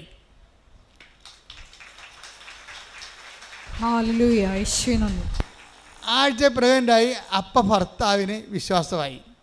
കാര്യം എന്താണ്, ഇയാൾ ശാസ്ത്രം പറഞ്ഞിരുന്നിട്ട് IVF പല പരിപാടിയൊക്കെ ചെയ്തില്ല അങ്ങേര്, എന്നിട്ട് ഒന്നും നടന്നില്ലല്ലോ. അവസാനം ഇവിടെ അമ്മയുടെ അടുത്ത് വന്നപ്പോൾ ഒറ്റ വരവിന് ഒരാഴ്ച കൊണ്ട് തന്നെ അവൾ പ്രഗ്നൻ്റായി. ആ കുട്ടിയെ കിട്ടിയപ്പോൾ തന്നെ അയാൾക്ക് ഭയങ്കര സന്തോഷമായി. കാര്യം അയാളുടെ ശാസ്ത്രം അവിടെ പരാജയപ്പെട്ട കാരണം അയാൾ വിശ്വാസത്തിലേക്ക് വന്ന്. പിന്നെ എന്താ വെച്ച് കഴിഞ്ഞാൽ, പിന്നെ ആദ്യത്തെ കുഞ്ഞ് ജനിച്ച് കഴിഞ്ഞപ്പോൾ തന്നെ രണ്ടാമത്തെ കുഞ്ഞും ജനിച്ച്. അപ്പം അതിന് മറ്റേത് മുല കൂടി മാറിയില്ലെങ്കിൽ പോലും അവർ അഡ്ജസ്റ്റ് ചെയ്ത് രണ്ടാമത്തെ കുഞ്ഞിനെയും കൂടി എടുത്ത്. അമ്മയുടെ ഒരു വിഷയം എന്ന് വെച്ച് കഴിഞ്ഞാൽ, അതായത് രണ്ടാമത്തെ കുഞ്ഞിനെയും കൂടി കിട്ടിക്കഴിഞ്ഞപ്പോൾ 8 കൊല്ലമായിട്ട് കുഞ്ഞില്ലാത്ത ആൾക്കാരാണേ. ഒരു പിക്ചർ മാറുന്ന മാറ്റം കണ്ടില്ലേ, ഉടമ്പടിയിലൂടെ പിക്ചർ മാറുന്ന മാറ്റം കണ്ടില്ലേ. അതായത് ഈ രണ്ടാമത്തെ കുഞ്ഞിനെയും കിട്ടിക്കഴിഞ്ഞപ്പോൾ മൂന്നാമത്തെ കുഞ്ഞിനെയും പ്രഗ്നൻ്റായി. അതോടുകൂടി ആ ചേടത്തിയുടെ പടം കൊഴിഞ്ഞ്. നമ്മൾ വിശ്വാസികളെന്ന് പറയുന്ന ആൾക്കാർ പക്ഷേ ദൈവം അംഗീകരിക്കത്തില്ല. അതാണ് പ്രശ്നം, ദൈവം അംഗീകരിക്കത്തില്ല. ഇപ്പം എന്ത് ചെയ്ത്, അവൾക്ക് ഈ കുഞ്ഞിനെ മൂന്നാമത്തെ കുഞ്ഞിനെ കൊല്ലണം. ഉണ്ടാ എങ്ങനെയുണ്ട് പരിപാടി? പണ്ടൊരു കുഞ്ഞിന് വേണ്ടി തെണ്ടി നടന്നതാണ്. ഇപ്പം മൂന്നാമത്തെ കുഞ്ഞിനെ കണ്ടപ്പോൾ ഭർത്താവിൻ്റെ അടുത്ത് വന്ന് രാത്രിയും പകലും ഇവൾ നിലവിളിക്കുകയാണ്. എന്തിനാണ്? നമുക്കിതിനെ അബോർട്ട് ചെയ്ത് കളയാം, നമുക്കിതിനെ അബോർട്ട് ചെയ്ത് കളയാം. എന്താണ്ട് കാര്യം? ഒരു കുഞ്ഞിനെ എങ്ങനെയാണ് കൊല്ലണേടി? നീ എന്താ ഇങ്ങനെ പറയണത്? അപ്പോൾ അയാൾക്ക് വിശ്വാസം ഇല്ലെന്ന് പറഞ്ഞെങ്കിലും ഇപ്പം വിശ്വാസം കിട്ടിയപ്പോൾ അയാൾക്ക് സത്യസന്ധമായ വിശ്വാസം കിട്ടി. അയാൾ പറയണത് കൊലപാതകമല്ലേ ഇവൾ പറയണത്. വെച്ചാൽ നമുക്ക് എന്തെങ്കിലും കിട്ടുമ്പോൾ നമുക്കൊരാശ്വാസം സന്തോഷം ഉണ്ടാകുമ്പോൾ വിശ്വാസമുണ്ട്. ആ വിശ്വാസത്തിന് വേണ്ടി നമ്മൾ വില കൊടുക്കേണ്ടി വരികയാണെങ്കിൽ, അയ്യോ എൻ്റെ 5 പൈസ ഇല്ലെന്ന് പറയും, ഞാൻ ചെയ്യത്തില്ല, നമുക്ക് വേണ്ടെന്ന് പറയും. കണ്ട, ഇത് ഇങ്ങനെയൊക്കെയുള്ള കള്ള വിശ്വാസങ്ങൾ ആൾക്കാർക്കുണ്ട്. അതാണ് വിശ്വാസത്തിൻ്റെ ഗ്രേഡ് തിരിക്കണതിൻ്റെ കാര്യം. വലിയ വിശ്വാസം, ചെറിയ വിശ്വാസം എന്നൊക്കെ ഈശോ പറയത്തില്ലേ? അതിൻ്റെ കാര്യം അല്പവിശ്വാസമുണ്ട്, ചെറിയ വിശ്വാസമുണ്ട്, വലിയ വിശ്വാസമുണ്ട്. അപ്പോൾ ഈ വിശ്വാസത്തിന് പേയ്മെൻറ്റ് കൊടുക്കണ അനുസരിച്ചാണ് വിശ്വാസം വലുതാകണത്. ദൈവം എപ്പോഴും നോക്കണത് വലിയ വിശ്വാസം എന്നാണ് പറയണതെന്നുണ്ടെങ്കിലും അതെന്താ ട്രൂ ഫെയ്ത്ത് എന്നാണ് ഉദ്ദേശിക്കുന്നത്. സത്യവിശ്വാസം എന്ന് വെച്ചാൽ ടെസ്റ്റഡ് ഫെയ്ത്താണ് സത്യവിശ്വാസം, അതിന് കള്ളൻ അല്ല. ഇപ്പം ഇവൾക്ക് വിശ്വാസം ഒരു ടെസ്റ്റ് കൊടുത്തിരിക്കുകയാണ്. ഇവൾ എന്തുകൊണ്ടാണ് രാത്രിയും പകലും ഉറക്കവുമില്ല, ഊണുമില്ല? ഇവൾക്ക് ഡിപ്രഷനായി. പ്രഗ്നൻ്റുമാണ്, ഇവൾ ഡിപ്രഷനുമാണ്. ഇവളെ കൊണ്ട് സൈക്കാട്രി കാണിക്കേണ്ടി വന്ന അവസാനം. ഭർത്താവിനാണെങ്കിൽ കുഞ്ഞിനെ കൊല്ലാൻ താല്പര്യമില്ല, ഇവളാണെങ്കിൽ കുഞ്ഞിനെ കൊന്നേ മതിയാകത്തുള്ളൂ. എന്നാടി കാര്യം എന്ന് പറയുമ്പം ആൾക്കാരൊക്കെ കളിയാക്കണം എന്നാണ് കാര്യം. കണ്ട നോക്കിയേ, അപ്പോൾ ദൈവം അവിടെ ഇല്ല. ഇപ്പം ആരാ വന്നിരിക്കുന്നത്? ദൈവമായിട്ട് ആൾക്കാർ വന്നിരിക്കുകയാണ്. ഈ സായിപ്പിനെ കാണുമ്പോൾ കവാത്ത് മറക്കുകയും ചെയ്യുന്ന പരിപാടി നമ്മുടെ കയ്യിലുണ്ടെന്ന് ഈശോയ്ക്ക് അറിയാം. അതുകൊണ്ട് ടെസ്റ്റ് ചെയ്യണ പലപ്പോഴും ഒരു സൊസൈറ്റീനെ വെച്ചുകൊണ്ടാണ് ടെസ്റ്റ് ചെയ്യത്തുള്ളൂ. രഹസ്യമായിട്ടുള്ള പരിപാടിയൊന്നുമില്ല. രഹസ്യത്തിൽ അനുഗ്രഹം അടിച്ചു മാറ്റിയിട്ട് സാക്ഷ്യം പറയാൻ പോകാമെന്ന് പറഞ്ഞിരിക്കല്ലേ, പോതില്ല. ഓന്തോടിയ വെയിൽ വരെ, ചെമ്മീൻ ചാടിയ ചട്ടി വരെ നീ തിരിച്ചു വരേണ്ടി വരും. ദൈവത്തിനെ പറ്റിച്ചിട്ട് അനുഗ്രഹം അടിച്ചു മാറ്റിയിട്ട് ആരോടും അറിയാതെ തൻ്റെ കേമത്വമാണെന്ന് പറഞ്ഞുകൊണ്ടിരുന്ന എൻ്റെ പൊന്നു മകനെ മകളെ, ഇവിടെ തന്നെ നീ വരേണ്ടി വരും. വന്നു കഴിഞ്ഞാൽ ഒറ്റ നടക്കി സംഭവം പോകത്തില്ല. എന്താ കാര്യം? നീ ഫ്രോഡാണെന്ന് ദൈവത്തിന് ആദ്യമേ മനസ്സിലായതാണ്. ഒരിക്കലും നമ്മളോർക്കുക, നിങ്ങൾക്ക് ഭർത്താവിനെ പറ്റിക്കാം, നാട്ടുകാരെ പറ്റിക്കാം, അയൽവാസികളെ പറ്റിക്കാം. ദൈവത്തിനെ പറ്റിച്ചാൽ ആ പാട് അവിടെ കിടക്കും. ഈ ഗർഭിണികളൊക്കെ 9-ാം മാസം 6-ാം മാസം ആകുമ്പോഴൊക്കെ മൂത്ത പിള്ളേരുണ്ടെങ്കിൽ അമ്മൂമ്മ പറയത്തില്ലേ, എടി കുഞ്ഞ് അമ്മയുടെ ചെല്ലല്ലോ, എന്താ ഈ കൊച്ചിന് അകം കൊണ്ട് വയറായിട്ട് വല്ല മാന്തിയിട്ടുണ്ടെങ്കിൽ ആ ഗർഭിണിയുടെ വയറിൻ്റെ കൊച്ചു മാന്തി നഖത്തിൻ്റെ പാട് അങ്ങനെ തന്നെ മരണം വരെ കിടക്കും. എന്താണ്? ശരീരം ലൂസ് ചെയ്തിരിക്കണല്ലേ, ശരീരം ഇളമക്കൊണ്ടിരിക്കുന്ന സമയത്ത് നമ്മളൊരു പാടിട്ടാൽ മതി, അവിടെ കിടക്കും അത്. അതുപോലെ തന്നെ ദൈവത്തിനായിട്ടൊരു പണി കൊടുത്താൽ ആ പാടങ്ങനെ കിടക്കും. ഞാൻ ഇസ്രയേലിൽ ചെന്നപ്പോഴേ, കഴിഞ്ഞ ദിവസം നമ്മൾ ഇസ്രയേലിൻ്റെ ഇത്രയും യുദ്ധം ഉണ്ടെങ്കിലും കർത്താവ് നമ്മളവിടെ ധ്യാനിപ്പിക്കാൻ വിളിച്ചായിരുന്നു. ഞാനിപ്പോൾ കഴിഞ്ഞ ആഴ്ച ഈ സമയത്ത് ജെറുസലേമിൽ ധ്യാനിപ്പിച്ചുകൊണ്ടിരിക്കുകയാണ്. അപ്പം ജെറുസലേമിൽ ഞാൻ ചെല്ലുമ്പോൾ തന്നെ മലയാളികൾ എത്രയോ 100 കണക്കിന് മലയാളികളാണ് വരുന്നത്. അപ്പം ഞാൻ അവരെല്ലാവരോടും ധ്യാനത്തിൻ്റെ സമയത്ത് പറഞ്ഞു, അതായത് നമ്മൾക്ക് സമയത്ത് ഇപ്പം നിങ്ങൾ തന്നെ ഇവിടെ ഇസ്രയേലിലുള്ളവർ, നിങ്ങളിപ്പോൾ പെട്ടെന്ന് ചിന്തിക്കുകയാണ്, ഇവിടെ എനിക്ക് ഭർത്താവിനെ കൊണ്ടുവരാൻ പറ്റത്തില്ലല്ലോ, മക്കളുമായിട്ട് വന്ന് കുടുംബമായിട്ട് ജീവിക്കാൻ പറ്റത്തില്ലല്ലോ, ന്യൂസിലൻഡിൽ പോയാൽ പറ്റുമല്ലോ എന്ന് പറഞ്ഞ് നിങ്ങൾ കെട്ടിയെടുത്ത് ന്യൂസിലൻഡിലേക്ക് പോകാം. അപ്പം അങ്ങനെ ന്യൂസിലൻഡിലേക്ക് പോകാൻ കൊണ്ട് കൈപൊക്കാൻ പറഞ്ഞപ്പോൾ കുറേ എണ്ണം കൈപൊക്കി. ഞാൻ പറഞ്ഞു, രണ്ടാമതൊന്നും ചിന്തിക്കണേ, ഇവിടുന്ന് ചാടറാകുമ്പോൾ ഒന്ന് ചിന്തിക്കണം. എന്താ കാര്യം എന്ന് വെച്ച് കഴിഞ്ഞാൽ എല്ലായിടത്തും എല്ലാ നിയമങ്ങളും എപ്പോഴും മാറിക്കൊണ്ടിരിക്കും. അതെനിക്ക് ജെറുസലേമിൽ ചെന്നപ്പോൾ കർത്താവ് എനിക്കൊരു ഐഡിയ തന്ന്, നിയമം ഇങ്ങനെ ചാടാൻ കുറച്ച് നിപ്പുണ്ട്, നിയമങ്ങൾ മാറിയാൽ അവിടെയും ഇല്ല ഇവിടെയും ഇല്ലാത്ത രീതി വരും. അതുകൊണ്ട് ഇപ്പം ഞാൻ പറഞ്ഞു, കൈവൊക്കെ അണ്ണന്മാരെല്ലാം പ്രാർത്ഥിക്കുക, കുറച്ച് പ്രാർത്ഥിച്ചിട്ട്. അപ്പോൾ എൻ്റെ കൂടെ ഒരു 10 ആ സമയത്ത് പള്ളിയല്ലായിരുന്നു, പൊതുവെ സാക്രിസ്റ്റി കുറച്ച് പേരെ ഉണ്ടായുള്ളൂ. ആ സമയത്ത് എൻ്റെ മനസ്സിൽ സംഭവം വന്നത് കാര്യം. അപ്പോഴേ ഇതോടുകൂടി ആൾക്കാർക്കൊരു വെളിവായി. എന്താ കാര്യം വെച്ച് കഴിഞ്ഞാൽ, ഇങ്ങനെ ചിന്തിച്ച്, അതായത് ഒരു തെറ്റായ തീരുമാനം ഉണ്ടായാൽ മതി, പ്രൊട്ടക്ഷൻ ഇല്ലെങ്കിൽ പണി കിട്ടും. എന്ന് വെച്ച് കഴിഞ്ഞാൽ നിങ്ങളെപ്പോഴെങ്കിലും ദൈവത്തിന് കൊടുക്കേണ്ട മഹത്വം ദൈവത്തിന് കൊടുക്കാതെ സ്വന്തം ഗമയാണെന്ന് വിചാരിക്കുകയോ, അല്ലെങ്കിൽ നിങ്ങളുടെ ബന്ധുക്കൾക്കോ പണത്തിനോ പാർട്ടിക്കോ പറമ്പിനോ പൊന്നിനോ ദൈവത്തിന് പകരം വെച്ചിട്ടുണ്ടെങ്കിൽ ഈ പാടിങ്ങനെ കിടക്കും. ഒറ്റടക്ക് പോകത്തില്ല ഈ സംഭവം. ഇത് എക്സിറ്റ് അടിച്ച് പോയിട്ടുണ്ടെങ്കിൽ ഏത് രാജ്യത്ത് പോലെ നിങ്ങൾ എക്സിറ്റ് ആകും കമ്പ്യൂട്ടർ നോക്കുമ്പോൾ. അതുപോലെ നിങ്ങൾ ഒരിക്കൽ ദൈവത്തിന് പണി കൊടുത്തിട്ടുള്ളതാണ്. നിങ്ങളിപ്പോൾ അയ്യോ ഞാൻ സാക്ഷ്യം പറയത്തൊന്നുമില്ല, ഞാൻ ആൾക്കാർ കേൾക്കത്തില്ല, നാത്തൂരുണ്ടാകും, ഇവിടെ അയൽവാസികളുണ്ടാകും, അവർ നാട്ടിൽ പോയി എന്ത് പറയും എന്നെക്കുറിച്ച്, അപ്പോൾ എനിക്ക് ഇങ്ങനെ പ്രശ്നം ഉണ്ടായെന്ന് അറിയത്തില്ലേ. അപ്പോൾ പ്രശ്നം ഉണ്ടായെന്ന് ആൾക്കാർ അറിയുകയും ചെയ്യരുത്, എന്നാൽ സൂത്രത്തെ അനുഗ്രഹം അടിച്ച് മാറ്റുകയും ചെയ്യണം എന്നാ പറഞ്ഞിരിക്കുന്ന സൂത്രക്കാരികളുണ്ട്. നിങ്ങളോടാണ് ഞാൻ പറയണത്, നിങ്ങൾ ഓടണത് വെയിൽ വരെയേ ഉള്ളൂ, ഓന്തുപോലെ തിരിച്ചു വരും സാധനം. എന്താ കാര്യം? തിരിച്ച് വരുമ്പോൾ ആദ്യം ഉണ്ടായിരുന്ന മോന്തം ഉണ്ടാകത്തില്ല, കുറച്ച് അയലൊക്കെ നൂലിൻ്റെ പെസക ഉണ്ടെന്ന് പറയും ഞങ്ങളുടെ നാട്ടിലൊക്കെ. എന്താ പറ്റുന്നത് വെച്ച് കഴിഞ്ഞാൽ ഇയാൾ ഇനി 2ാമത്തെ ടെസ്റ്റ്, ഡബിൾ ടെസ്റ്റ് വരും. ഇനി ഫേക്കാണെന്ന് മനസ്സിലായ സ്ഥിതിക്ക് പിന്നെ 2 ടെസ്റ്റ് ആവും. ആൾക്കാർക്ക് എന്നാ പ്രശ്നം എന്നറിയാമോ? ആൾക്കാർ ഭയങ്കരമായിട്ട് ഉടമ്പടിയൊക്കെ എടുത്ത് കസറിക്കൊണ്ട് പ്രാർത്ഥിക്കും, എന്നാലും ഉള്ളിൽ വിശ്വസിക്കും, ഇതൊക്കെ എല്ലാവരും ഒക്കെ കുറച്ച് കഴിയുമ്പോൾ പറയേ, ഉടമ്പടി എടുത്തില്ലെങ്കിൽ എനിക്ക് കൊച്ചിനെ കിട്ടുമായിരുന്നു. ഇതൊക്കെ ദൈവത്തിന് അറിയാവേ. നീ മനസ്സിൽ വിചാരിക്കണത് തന്നെ. Take the bed of God. 139 സങ്കീർത്തനം 1 മുതലുള്ള തിരുവചനങ്ങൾ. കർത്താവെ അവിടുന്ന് എന്നെ പരിശോധിച്ചറിഞ്ഞിരിക്കുന്നു. പണിയായി. എങ്ങനെയുണ്ട് ഏറ്റു പറഞ്ഞേ? കർത്താവേ അവിടുന്ന് എന്നെ പരിശോധിച്ച് അറിഞ്ഞിരിക്കുന്നു. ഞാൻ ഇരിക്കുന്നതും എഴുന്നേൽക്കുന്നതും അവിടുന്ന് അറിയുന്നു. എന്റെ വിചാരങ്ങൾ അവിടുന്ന് അകലെ നിന്ന് മനസ്സിലാക്കുന്നു. ക്യാമറ വെച്ചിരിക്കുകയാണ് ഇവിടെ, കണ്ടത്തില്ലേ? ക്യാമറ ഇപ്പോഴല്ല മനുഷ്യൻ കണ്ടുപിടിച്ചത്. ദൈവത്തിന് പണ്ടേ സംഭവമുണ്ട്. ഞാൻ നിന്റെ മൂമെൻറ്റ്സുകൾ അകലെ നിന്ന് വീക്ഷിച്ചുകൊണ്ടിരിക്കുകയാണെന്നാണ് പറഞ്ഞത്. അപ്പോൾ എന്ന് വെച്ച് കഴിഞ്ഞാൽ എൻ്റെ അർത്ഥം എന്ന് വെച്ച് കഴിഞ്ഞാൽ, നിങ്ങളെ പല ആൾക്കാരും ദൈവത്തെ വിശ്വസിക്കുന്നുണ്ടെങ്കിലും കുറച്ച് കഴിയുമ്പോൾ, നിങ്ങൾ ഒരു 5-6 മാസം കഴിയുമ്പോൾ നിങ്ങൾ സാക്ഷ്യം പറഞ്ഞാൽ പോലും നിങ്ങൾ പറയും, അതിപ്പോൾ അത് മറ്റു തരത്തിൽ നടക്കുമായിരുന്നു, ഇപ്പോൾ ഞാൻ ഉടമ്പടി എടുത്തില്ലെങ്കിൽ ചിട്ടി വീഴുമായിരുന്നു. ഞാൻ ഉടമ്പടി എടുത്തില്ലെങ്കിലും ആ സ്ഥലം വിറ്റു പോകുമായിരുന്നു. എൻ്റെ പൊന്നു മകനെ ഇങ്ങനെ എങ്ങാനും വിചാരിച്ചാൽ അതിൻ്റെ അർത്ഥം എന്താണ്? നീ ഇത്രയും നാളെ കാട്ടിക്കൂട്ടിയതും എല്ലാം അണ്ടർ എസ്റ്റിമേറ്റ് ആയി സാധനം. ഇനി ഏത് കാലത്ത് നിനക്ക് ദൈവത്തിൻ്റെ അടുത്ത് വരാൻ പറ്റും? പല സമയത്ത് നീ ഞെളിഞ്ഞു നിന്ന് കർത്താവിൻ്റെ മുമ്പിൽ പറഞ്ഞതാണ് ദൈവമാണ് എന്നെ സഹായിച്ചതെന്ന്.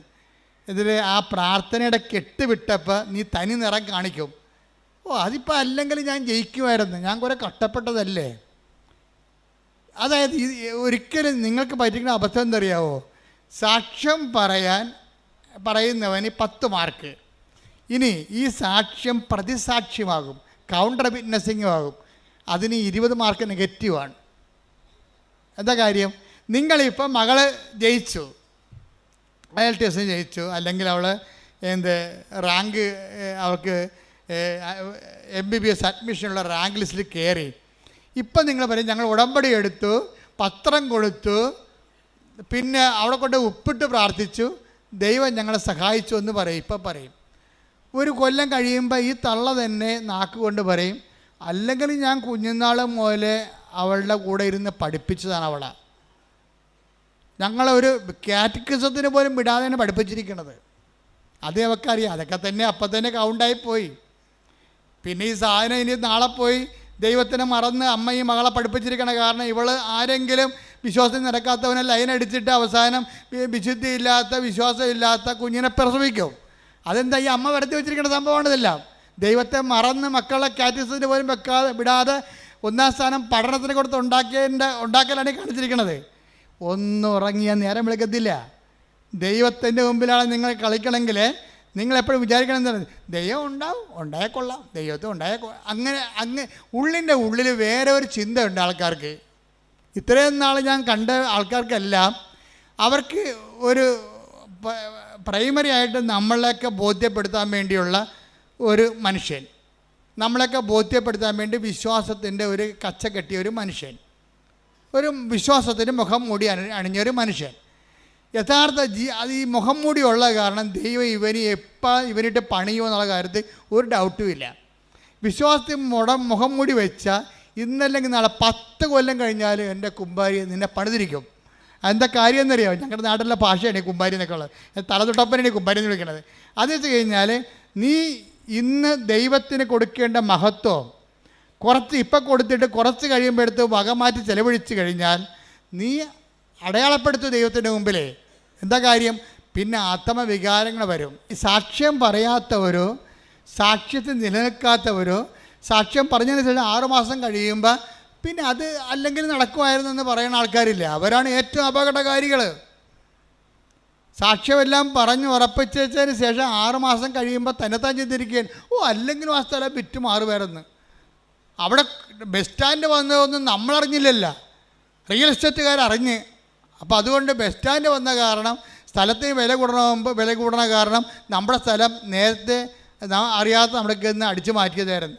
ആ സ്ഥലം ഇന്ന് നമ്മുടെ കയ്യിൽ ഉണ്ടായിരുന്നെങ്കിൽ എത്ര ലക്ഷം രൂപ കിട്ടിയാനും. അപ്പോൾ എന്ത് വരും? അന്ന് നിനക്ക് ജപ്തി നടപടിയിൽ നിന്ന് രക്ഷിച്ച ദൈവം ഇപ്പം ഞൊട്ടേണ്ടി വരണം. എന്താ കാര്യം? ദൈവം നിന്നോട് എന്താ അപരാധം ചെയ്ത പോലെയാണ് ഇപ്പം നീ പറയണത്.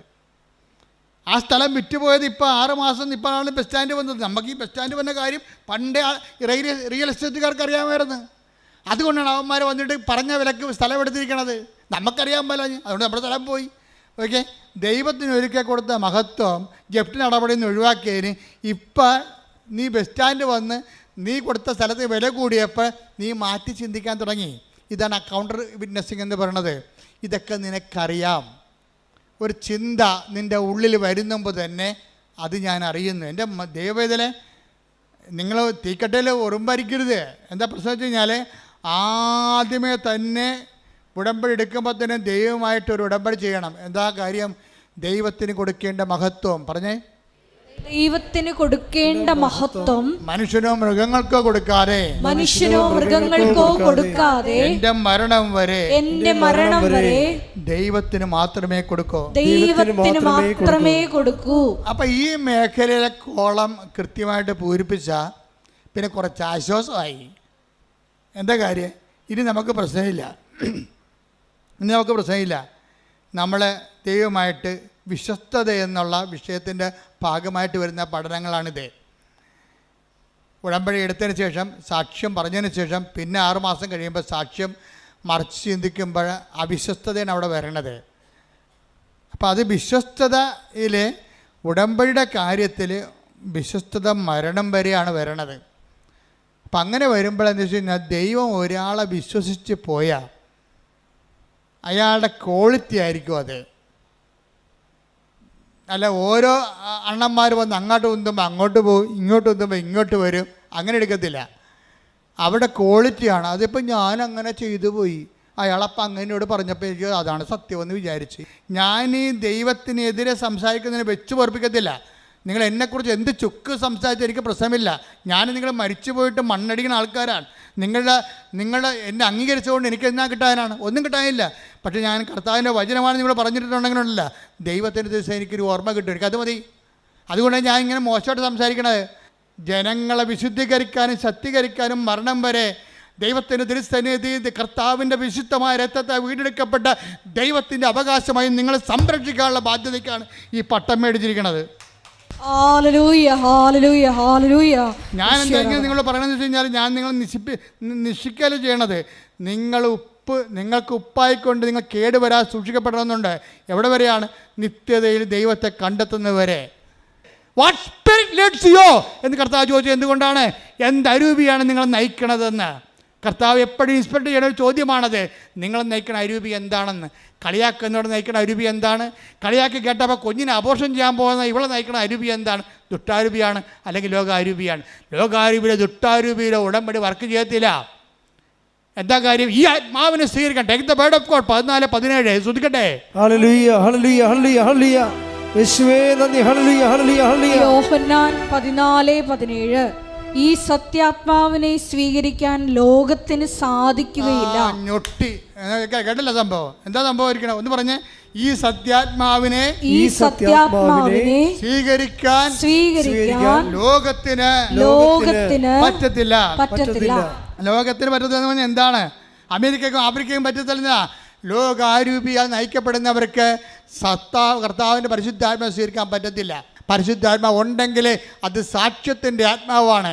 കർത്താവിൻ്റെ മനുഷ്യരുടെ മുമ്പിൽ എന്നെ ഏറ്റുപറയുന്നവനെ 10:32 എടുത്ത് 10:32 മനുഷ്യരുടെ മുമ്പിൽ എന്നെ ഏറ്റുപറയുന്നവനെ എന്റെ സ്വർഗ്ഗസ്ഥനായ പിതാവിന്റെ മുമ്പിൽ ഞാനും ഏറ്റുപറയും. അപ്പൊ ഏറ്റുപറയുന്ന ആത്മാവ് എന്താണ്?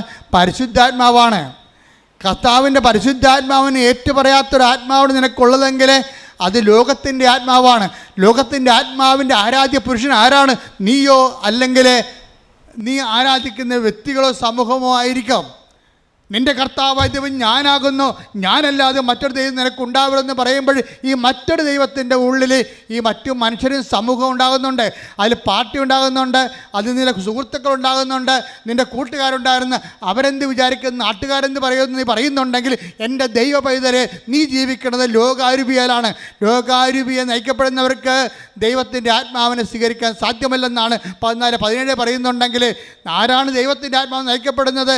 അത് റോമ 8:14 എടുത്ത് ശ്രദ്ധിക്കട്ടെ. ഹല്ലേലൂയ ഹല്ലേലൂയ ഹല്ലേലൂയ ഹല്ലേലൂയ യേശുവേ നന്ദി. ഹല്ലേലൂയ ഹല്ലേലൂയ ഹല്ലേലൂയ. റോമ 8:14 ദൈവാത്മാവിനാൽ നയിക്കപ്പെടുന്നവരെല്ലാം ദൈവത്തിന്റെ പുത്രന്മാരാണ്.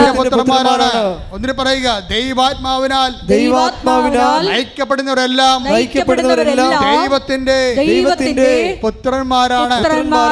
എന്റെ ദൈവപൈതലെ, ദൈവ പൈതലിനുള്ളത് അധികാരമാണ്, ദൈവ പൈതലിനുള്ളത് ശക്തിയാണ്. ശക്തിയും അധികാരം ലഭിക്കുമ്പോഴാണ് ഇങ്ങനെയുള്ള തിന്മകളുടെ മേൽ നമുക്ക് ആധിപത്യം ഉണ്ടാകാൻ പറ്റണത്. അപ്പം നമ്മുടെ ഉടമ്പടിയുടെ ആത്യന്തികമായ ലക്ഷ്യമെന്താണ്? ദൈവാത്മാവ് നയിക്കപ്പെടുക, ദൈവത്തിൻ്റെ മക്കളാകുക, ദൈവത്തിൻ്റെ മക്കളായിക്കൊണ്ട് ദൈവമക്കളുടെ അധികാരം നേടുക, കഴിവ് നേടുക.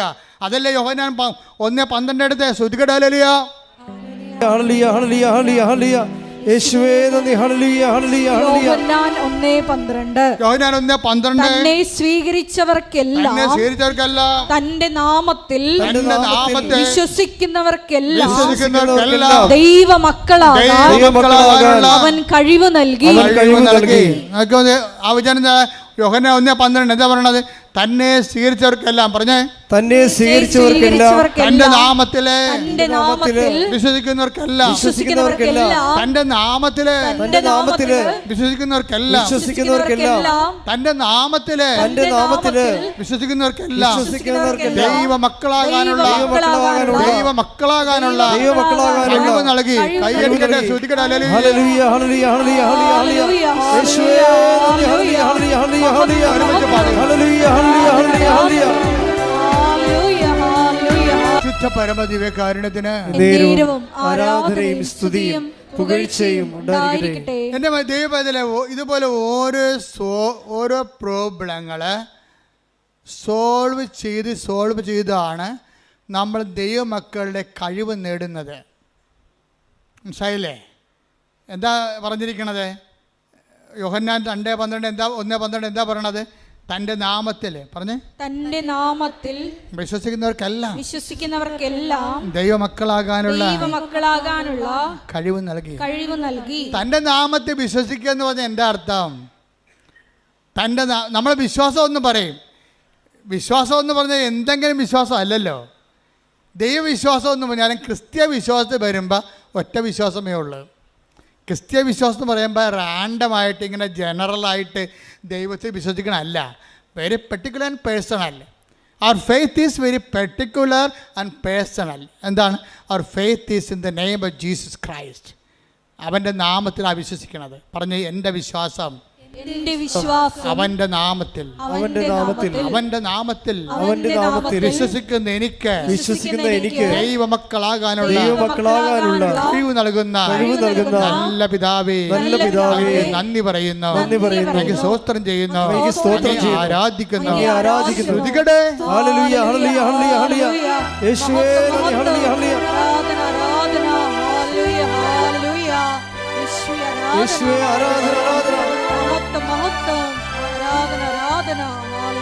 ഈ വിഷയത്തിലെ ഒരു ക്ലാരിറ്റി ഉണ്ടാക്കണം നല്ലതാണ്. കൃപാസനം ധ്യാനത്തിൻ്റെ ഒരു പ്രത്യേകത അറിയാം. അത് ലളിതമായിരിക്കും, വ്യക്തമായിരിക്കും വിഷയം. നിങ്ങളോട് എന്താ പറഞ്ഞത്? വിശ്വാസം നിങ്ങൾ ക്ലാരിഫൈ ചെയ്യണം. Clarify the faith. എന്താ സംഭവം? നമ്മുടെ വിശ്വാസം എവിടെയാണ്? അവൻ്റെ നാമത്തിലാണ്. ആരുടെ നാമത്തിലാണ്? യേശുവിൻ്റെ നാമത്തിലാണ് വിശ്വസിക്കണം.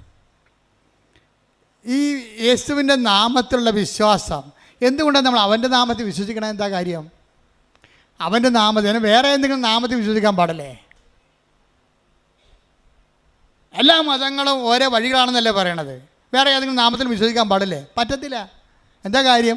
അവൻ മാത്രമാണ് നിൻ്റെ പാപത്തിന് പരിഹാരം ചെയ്തത്. അതാ വിഷയം. അവൻ്റെ നാമത്തിൽ അവൻ പ്രകൃത്യാ ദൈവമായിരിക്കവേ, പറഞ്ഞേ, അവൻ പ്രകൃത്യ ദൈവമായിരിക്കവേ ദൈവത്തോടുള്ള സമാനത മുറുകെ പിടിക്കേണ്ട കാര്യമായി പരിഗണിക്കാതെ തന്നെ തന്നെ താഴ്ത്തി മരണത്തോളം കുരിശു മരണത്തോളം തന്നെ തന്നെ താഴ്ത്തി.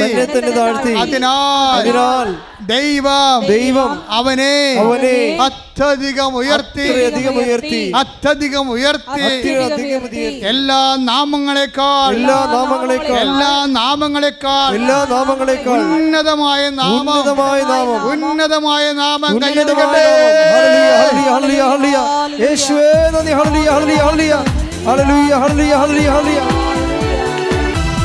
പരിശുദ്ധ പരമ ദിവ്യകാരുണ്യത്തിന് ആരാധനയും സ്തുതിയും പുകഴ്ചയും ഉണ്ടായിരിക്കട്ടെ.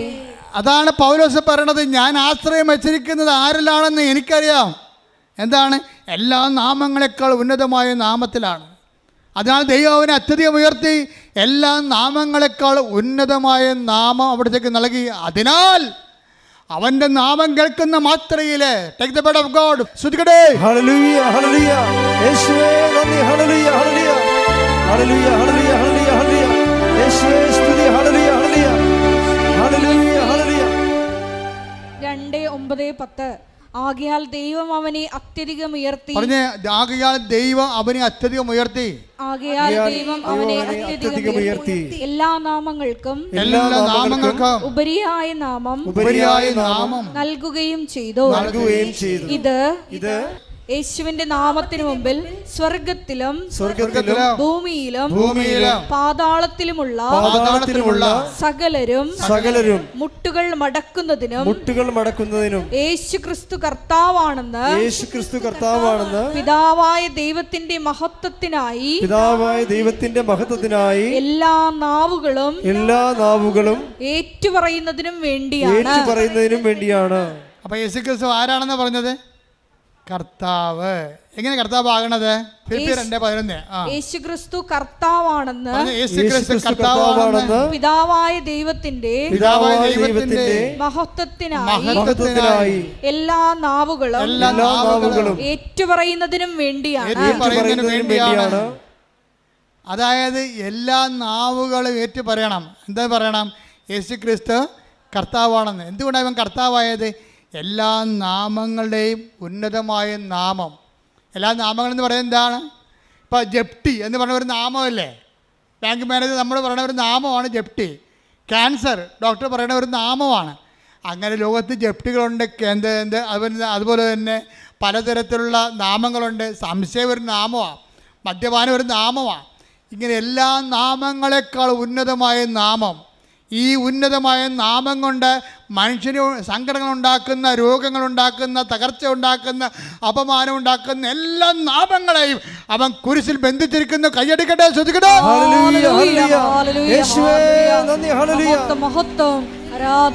അപ്പോൾ നിങ്ങൾക്കൊരു സങ്കടം ഉണ്ടാകുമ്പോൾ, നിങ്ങൾക്ക് രോഗം ഉണ്ടാകുമ്പോൾ നിങ്ങൾ എന്താ പറയണത്? യേശുവേ, യേശുവേ, എൻ്റെ കർത്താവേ, എൻ്റെ ദൈവമേ. ഏറ്റവും ശക്തമായ ഒരു സുഹൃദൈവമാണ്. എന്താണ്? എൻ്റെ കർത്താവേ, യേശുവേ, എൻ്റെ ദൈവമേ. എൻ്റെ കർത്താവേ, യേശുവേ, എൻ്റെ ദൈവമേ എന്ന് വെച്ചതിൻ്റെ അർത്ഥം എന്താണ്? ഈ നാമത്തിൻ്റെ അപ്പുറത്ത് വേറെ ഒരു നാമവുമില്ലെന്ന് ഞാൻ പ്രഖ്യാപിക്കുന്നു. അനുഭവത്തിൽ ഈ അനുഭവങ്ങൾ തരണം എന്തിനാ? നിങ്ങളെ ഉയർത്താൻ വേണ്ടിയാണ്, അല്ല താഴ്ത്താൻ വേണ്ടിയല്ല. ഈ അനുഭവങ്ങളുടെ മെക്കാനിസം പഠിക്കണം. ഓരോ അനുഭവങ്ങളും തരണം എന്തിനാണ്? നിങ്ങളെ ഉയർത്താൻ വേണ്ടിയാണ്. പല ആൾക്കാരും അനുഭവം കൊണ്ട് താഴ്ന്നു പോവുകയാണ്. അതെന്താ കാര്യം? യേശു ക്രിസ്തുവിനെ സ്വീകരിച്ചില്ലെങ്കിൽ അനുഭവങ്ങൾ കൊണ്ട് താഴ്ന്നു പോകാൻ സാധ്യതയുണ്ട്.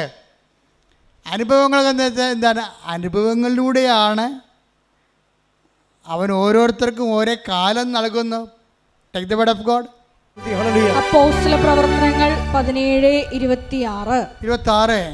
ഭൂമുഖം മുഴുവൻ വ്യാപിച്ചു വസിക്കാൻ വേണ്ടി അവിടുന്ന് ഒരുവനിൽ നിന്ന് എല്ലാ ജനപദങ്ങളെയും സൃഷ്ടിച്ചു. അവർക്ക് വിഭിന്ന കാലങ്ങളും വാസഭൂമികളും നിശ്ചയിച്ചു കൊടുത്തു. ഇത് അവർ ദൈവത്തെ അന്വേഷിക്കുന്നതിനും ഒരുപക്ഷേ അനുഭവത്തിലൂടെ അവിടുത്തെ കണ്ടെത്തുന്നതിനും വേണ്ടിയാണ്. അപ്പോൾ ഓരോ പ്രശ്നം ഉണ്ടാകണേ എന്തിനാണ്?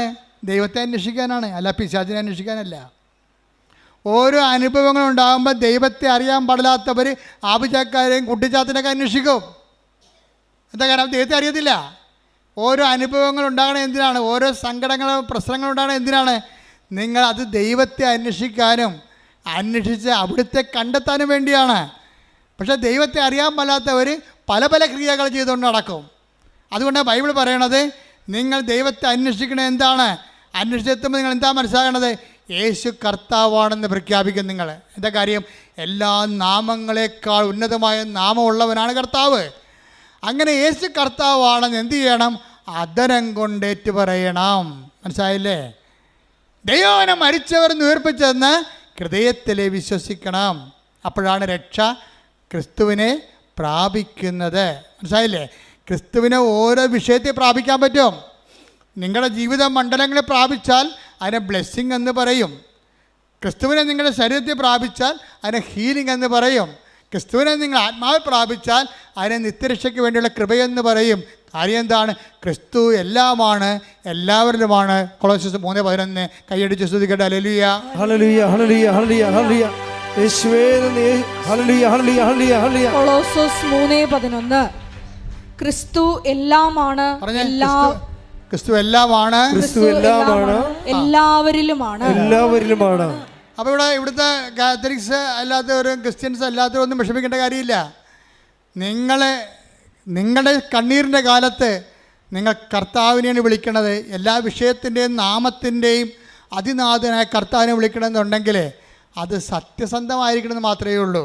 ക്രിസ്തുവിനേക്കാൾ ഉപരി, എന്നെക്കാൾ ഉപരി സ്വന്തം വീട്ടുകാരെയോ നാട്ടുകാരെയോ ബന്ധുക്കളെയോ സ്വന്തപ്പെട്ടവരെയോ സ്നേഹിക്കുന്നവൻ ഐ ഡോണ്ട് വാണ്ട്, എനിക്ക് ആവശ്യമില്ലെന്ന് ഈശോ പറഞ്ഞത്. Take the blood of God. സ്തുതിക്കട്ടെ. ഹല്ലേലൂയ ഹല്ലേലൂയ ഹല്ലേലൂയ ഹല്ലേലൂയ ഹല്ലേലൂയ യേശുവേ നന്ദി. ഹല്ലേലൂയ ഹല്ലേലൂയ. മത്തായി 10:37 എന്നേക്കാൾ അധികം, പറഞ്ഞ എന്നേക്കാൾ അധികം, പിതാവിനെയോ മാതാവിനെയോ സ്നേഹിക്കുന്നവൻ എനിക്ക് യോഗ്യനല്ല. എന്നേക്കാൾ അധികം പുത്രനെയോ പുത്രിയെയോ സ്നേഹിക്കുന്നവനും എനിക്ക് യോഗ്യനല്ല. സ്വന്തം കുരിശെടുത്ത് എന്നെ അനുഗമിക്കാത്തവൻ എനിക്ക് യോഗ്യനല്ല. ഒരു വിഷയം അതിൽ തന്നെ കുരിശല്ല. ക്രിസ്തുവിനെ മാറ്റിക്കൊണ്ടാക്കുന്ന വിഷയത്തെ സമീപിക്കുമ്പോഴാണ് അത് കുരിശാകണത്. അതൊരു ബ്ലെസ്സിങ് ആണ്. മൂന്നാമത്തെ ഭർത്താവ്, വിശ്വാസമില്ലാഞ്ഞ ഭർത്താവിന് വിശ്വാസം കിട്ടിയപ്പോഴേ അയാൾ അത് ബ്ലെസ്സിങ് ആയിട്ടാണ് കണ്ടത്. യേശുവിനെ കർത്താവിൻ്റെ സ്ഥാനത്ത് തള്ളിക്കളയുകയും ഇവരുടെ സൗകര്യത്തിന് വേണ്ടി നാട്ടുകാരെ കർത്താവിൻ്റെ സ്ഥാനത്ത് കാണുകയും ചെയ്യുമ്പോഴാണ് യേശുവിൻ്റെ വചനത്തെക്കാൾ നാട്ടുകാരുടെ വചനത്തിന് പ്രാധാന്യം കൊടുക്കും. നാട്ടുകാരുടെ വചനത്തെ മാത്രമല്ല, പലരും പെട്ടിരിക്കണ കൂട്ടുകാരുടെ വചനത്തെ വചനം കൊടുത്തിട്ടാണ്. പലരും പെട്ടിരിക്കണത് കർത്താവിൻ്റെ വചനം നേരെ ചൊവ്വയുള്ള സംഭവമാണ്. നിങ്ങളുടെ കയ്യിൽ ഉടായ്പുണ്ടെങ്കിൽ മാത്രമേ കൂട്ടുകാരുടെ വചനത്തിന് പ്രാധാന്യം കൊടുക്കുകയുള്ളൂ. എനിക്ക് ഏറ്റവും പേടി ആൻറ്റിമാരെയാണെന്ന് ഞാൻ എപ്പോഴും പറയും. എല്ലാ പ്രസംഗത്തിലും പറയും ആൻറ്റിമാരെ. കാര്യം ഞാൻ അനുഭവിച്ചിട്ടുള്ളൊരു ജന്മമാണത്. നിങ്ങളുടെ പല മക്കളും വഴിതെറ്റിപ്പോയതിൻ്റെ പിന്നിൽ ഈ ആൻറ്റിമാരുടെ കൈയുണ്ട്. അവർ വഴിപിഴപ്പിച്ചിട്ടാണ്. അവർ നല്ല വാക്ക്, ഒരു ശാസനം കൊടുക്കുന്ന ആൻറ്റിമാരില്ലെന്നല്ല പറയണത്. പലപ്പോഴും നിങ്ങളുടെ ശമ്പളമോ നിങ്ങളുടെ ഈ അവിടെ നിന്ന് യൂറോപ്പിൽ അവിടെയൊക്കെ വരുമ്പോൾ ഉണ്ടാകുന്ന, അല്ലെങ്കിൽ നിങ്ങളുടെ നാട്ടിലെ ശമ്പളത്തിൽ നിന്ന് എന്തെങ്കിലുമൊക്കെ നക്കാപ്പിച്ച കിട്ടി വളരണ ആൻറ്റിമാരും കൂട്ടുകാരും ഒക്കെ ആയിരിക്കും നിങ്ങളെ ദൈവത്തിൽ നിന്ന് അകറ്റണത്. ഒരുവൻ്റെ ശത്രു അവൻ്റെ കുടുംബത്തിൽ തന്നെയെന്ന് കർത്താവ് പറഞ്ഞു. അതുകൊണ്ടാണ്. ശ്രദ്ധിക്കട്ടെ. ഹല്ലേലൂയ. Take the word of God. മത്തായി 10:36 സ്വന്തം കുടുംബത്തിൽപ്പെട്ടവർ തന്നെയായിരിക്കും ഒരുവൻ്റെ ശത്രുക്കൾ. ക്രിസ്തുവിനെ നമ്മൾ നകറ്റിക്കളയുന്ന ആൾക്കാരുടെ പേരാണ് എന്താണ്? ശത്രു. അവൻ ആരായിരിക്കും? മിക്കവാറും നിങ്ങളുടെ കുടുംബത്തിൽ തന്നെയായിരിക്കും. നിങ്ങളുടെ കുടുംബത്തിൽ തന്നെയായിരിക്കും. അപ്പോൾ നിങ്ങളെന്താ ചെയ്യണം? എല്ലാ കാര്യങ്ങൾക്കും കർത്താവിൻ്റെ വചനങ്ങളുണ്ട്. ഇല്ലെങ്കിൽ അതിൻ്റെ സത്യാവസ്ഥ, ആ ഒരു സാഹചര്യത്തിൽ നിങ്ങൾ എന്താണ് ചെയ്യേണ്ടതെന്ന് പറയാൻ വേണ്ടി ഞങ്ങളെപ്പോലുള്ളവർ അഭിഷേകം ചെയ്ത് വെച്ചിട്ടുണ്ട്. ഇപ്പോൾ 2 ഉടമ്പടിയൊക്കെ കഴിഞ്ഞിട്ട് 1 ഉടമ്പടി കഴിഞ്ഞിട്ടുമ്പോൾ ചില ആൾക്കാർ പോകത്തില്ല. പ്രാർത്ഥിച്ച് വിട്ടാലും പോകത്തില്ല. നിനക്കിടിയാണെങ്കിൽ ഞാൻ പറഞ്ഞു, എന്തടി അച്ഛാ, അതെ ഇത് അവസാനത്തെ പരീക്ഷ, ഞാൻ എഴുതണ വേണ്ടെന്നൊന്ന് പറയണം. ഞാൻ 5 എണ്ണം എഴുതി, കാശ് ഇത്രയും പോയി, 47,000 രൂപ, അല്ല 4 ലക്ഷം രൂപ പോയി. ഇനി ഒരു പരീക്ഷ കൂടിയാണ്, കാശും വിട്ട് തരത്തില്ല, ഞാൻ എഴുതണ വേണ്ടെന്ന് പറയണം. അപ്പോൾ ഞാൻ അവർക്ക് തട്ടുതടിച്ച് പറഞ്ഞ് നീ എഴുതടി എന്ന് പറയും. എന്താ കാര്യം? അത് അധികാരമാണ്. ഞാനത് പറയണത് എന്താണ്? കർത്താവിലാണ് പറയണത്. പിന്നെ എൻ്റെ റിസ്ക് ആർക്കാണ്? കർത്താവിലാണ്. ഞാനും അവളും കർത്താവിൽ വിശ്വസിക്കുന്നു. അപ്പോൾ കർത്താവ് തീർച്ചയായിട്ടും അധികാരം എന്ന് പറയാം. അപ്പോൾ ദൈവമക്കൾക്കുള്ള അധികാരം എന്ന് പറയുന്നത് മക്കളെ ഇനിയുള്ള കാലങ്ങളുടെയും കരിസ്മാറ്റിക് കാലങ്ങളിൽ നമുക്കുണ്ടായിരുന്നത് അത്ഭുതങ്ങളും അടയാളങ്ങളുമാണ്. ശക്തിയുടെ പ്രകടരൂപങ്ങളാണ് അത്ഭുതങ്ങളും അടയാളങ്ങൾ. പക്ഷേ ഇവാഞ്ചലൈസേഷൻ നമുക്ക് വേണ്ടത് അധികാരമാണ് വേണ്ടത്. കർത്താവിനെ അറിയാത്തവർ അറിയിക്കുന്നതിന് വേണ്ടി നമുക്ക് വേണ്ടത് അധികാരമാണ് വേണ്ടത്. എപ്പോഴും നമ്മൾ ഈ പത്രം കൊടുക്കാൻ പോകുമ്പോൾ ശ്രദ്ധിക്കണം. അത്ഭുതങ്ങളും അടയാളങ്ങളും പത്രത്തിലൊക്കെ ഉണ്ടെങ്കിലും നിങ്ങളുടെ അധികാരപൂർണമായിട്ടുള്ള വർത്തമാനമായിരിക്കും അവരെ വിശ്വാസത്തിലേക്ക് നയിക്കുന്നത്. എന്താ പറയണത്? ഇതാ സർപ്പങ്ങളുടെയും തേളുകളുടെയും ശത്രു. 10:19 ലൂക്ക 10:19 ഇതാ ഇതാ പാമ്പുകളുടെയും തേളുകളുടെയും ശത്രുവിന്റെ സകല ശക്തികളുടെയും മീതെ ചവിട്ടി നടക്കാൻ നിങ്ങൾക്ക് ഞാൻ അധികാരം തന്നിരിക്കുന്നു. ഒന്നും നിങ്ങളെ ഉപദ്രവിക്കുകയില്ല. അതായത് നമ്മൾക്ക് ഇപ്പൊ ഇനി മത്തായി 28:18 എടുത്ത് ശ്രുതിക്കട്ടെ. ഹല്ലേലൂയ ഹല്ലേലൂയ ഹല്ലേലൂയ ഹല്ലേലൂയ. യേശുവേ നന്ദി. ഹല്ലേലൂയ ഹല്ലേലൂയ.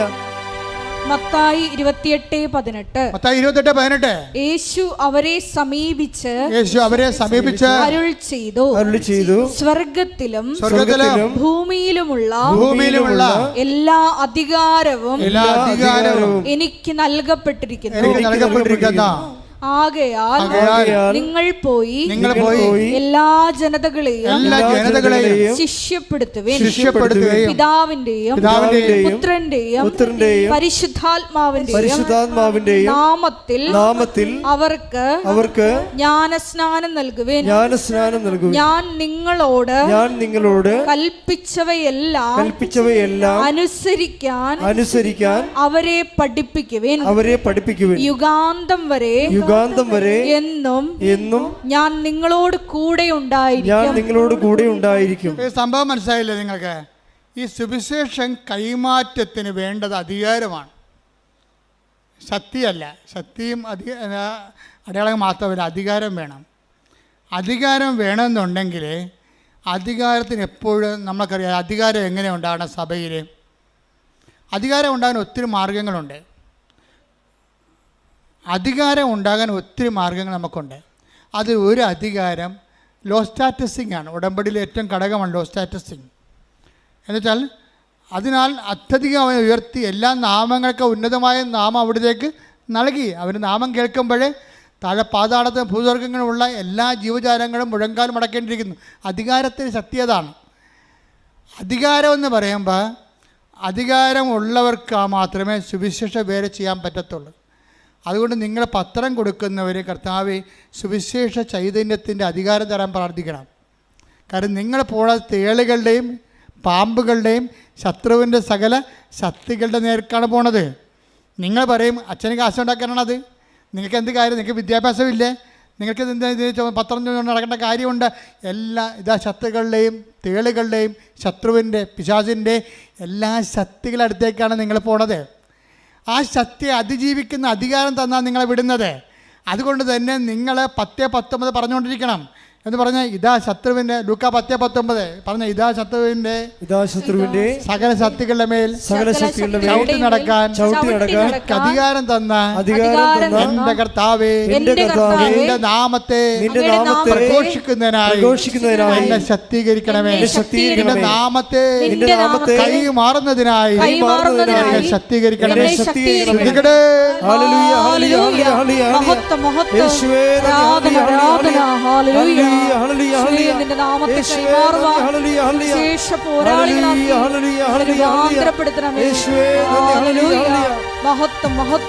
മത്തായി സുവിശേഷം 18 എടുത്ത് 28:18 അങ്ങോട്ട് വായിച്ചു തന്നൂടി.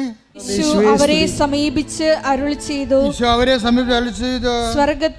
സ്വർഗത്തിലും ഭൂമിയിലുമുള്ള എല്ലാ അധികാരവും എനിക്ക് നൽകപ്പെട്ടിരിക്കുന്നു.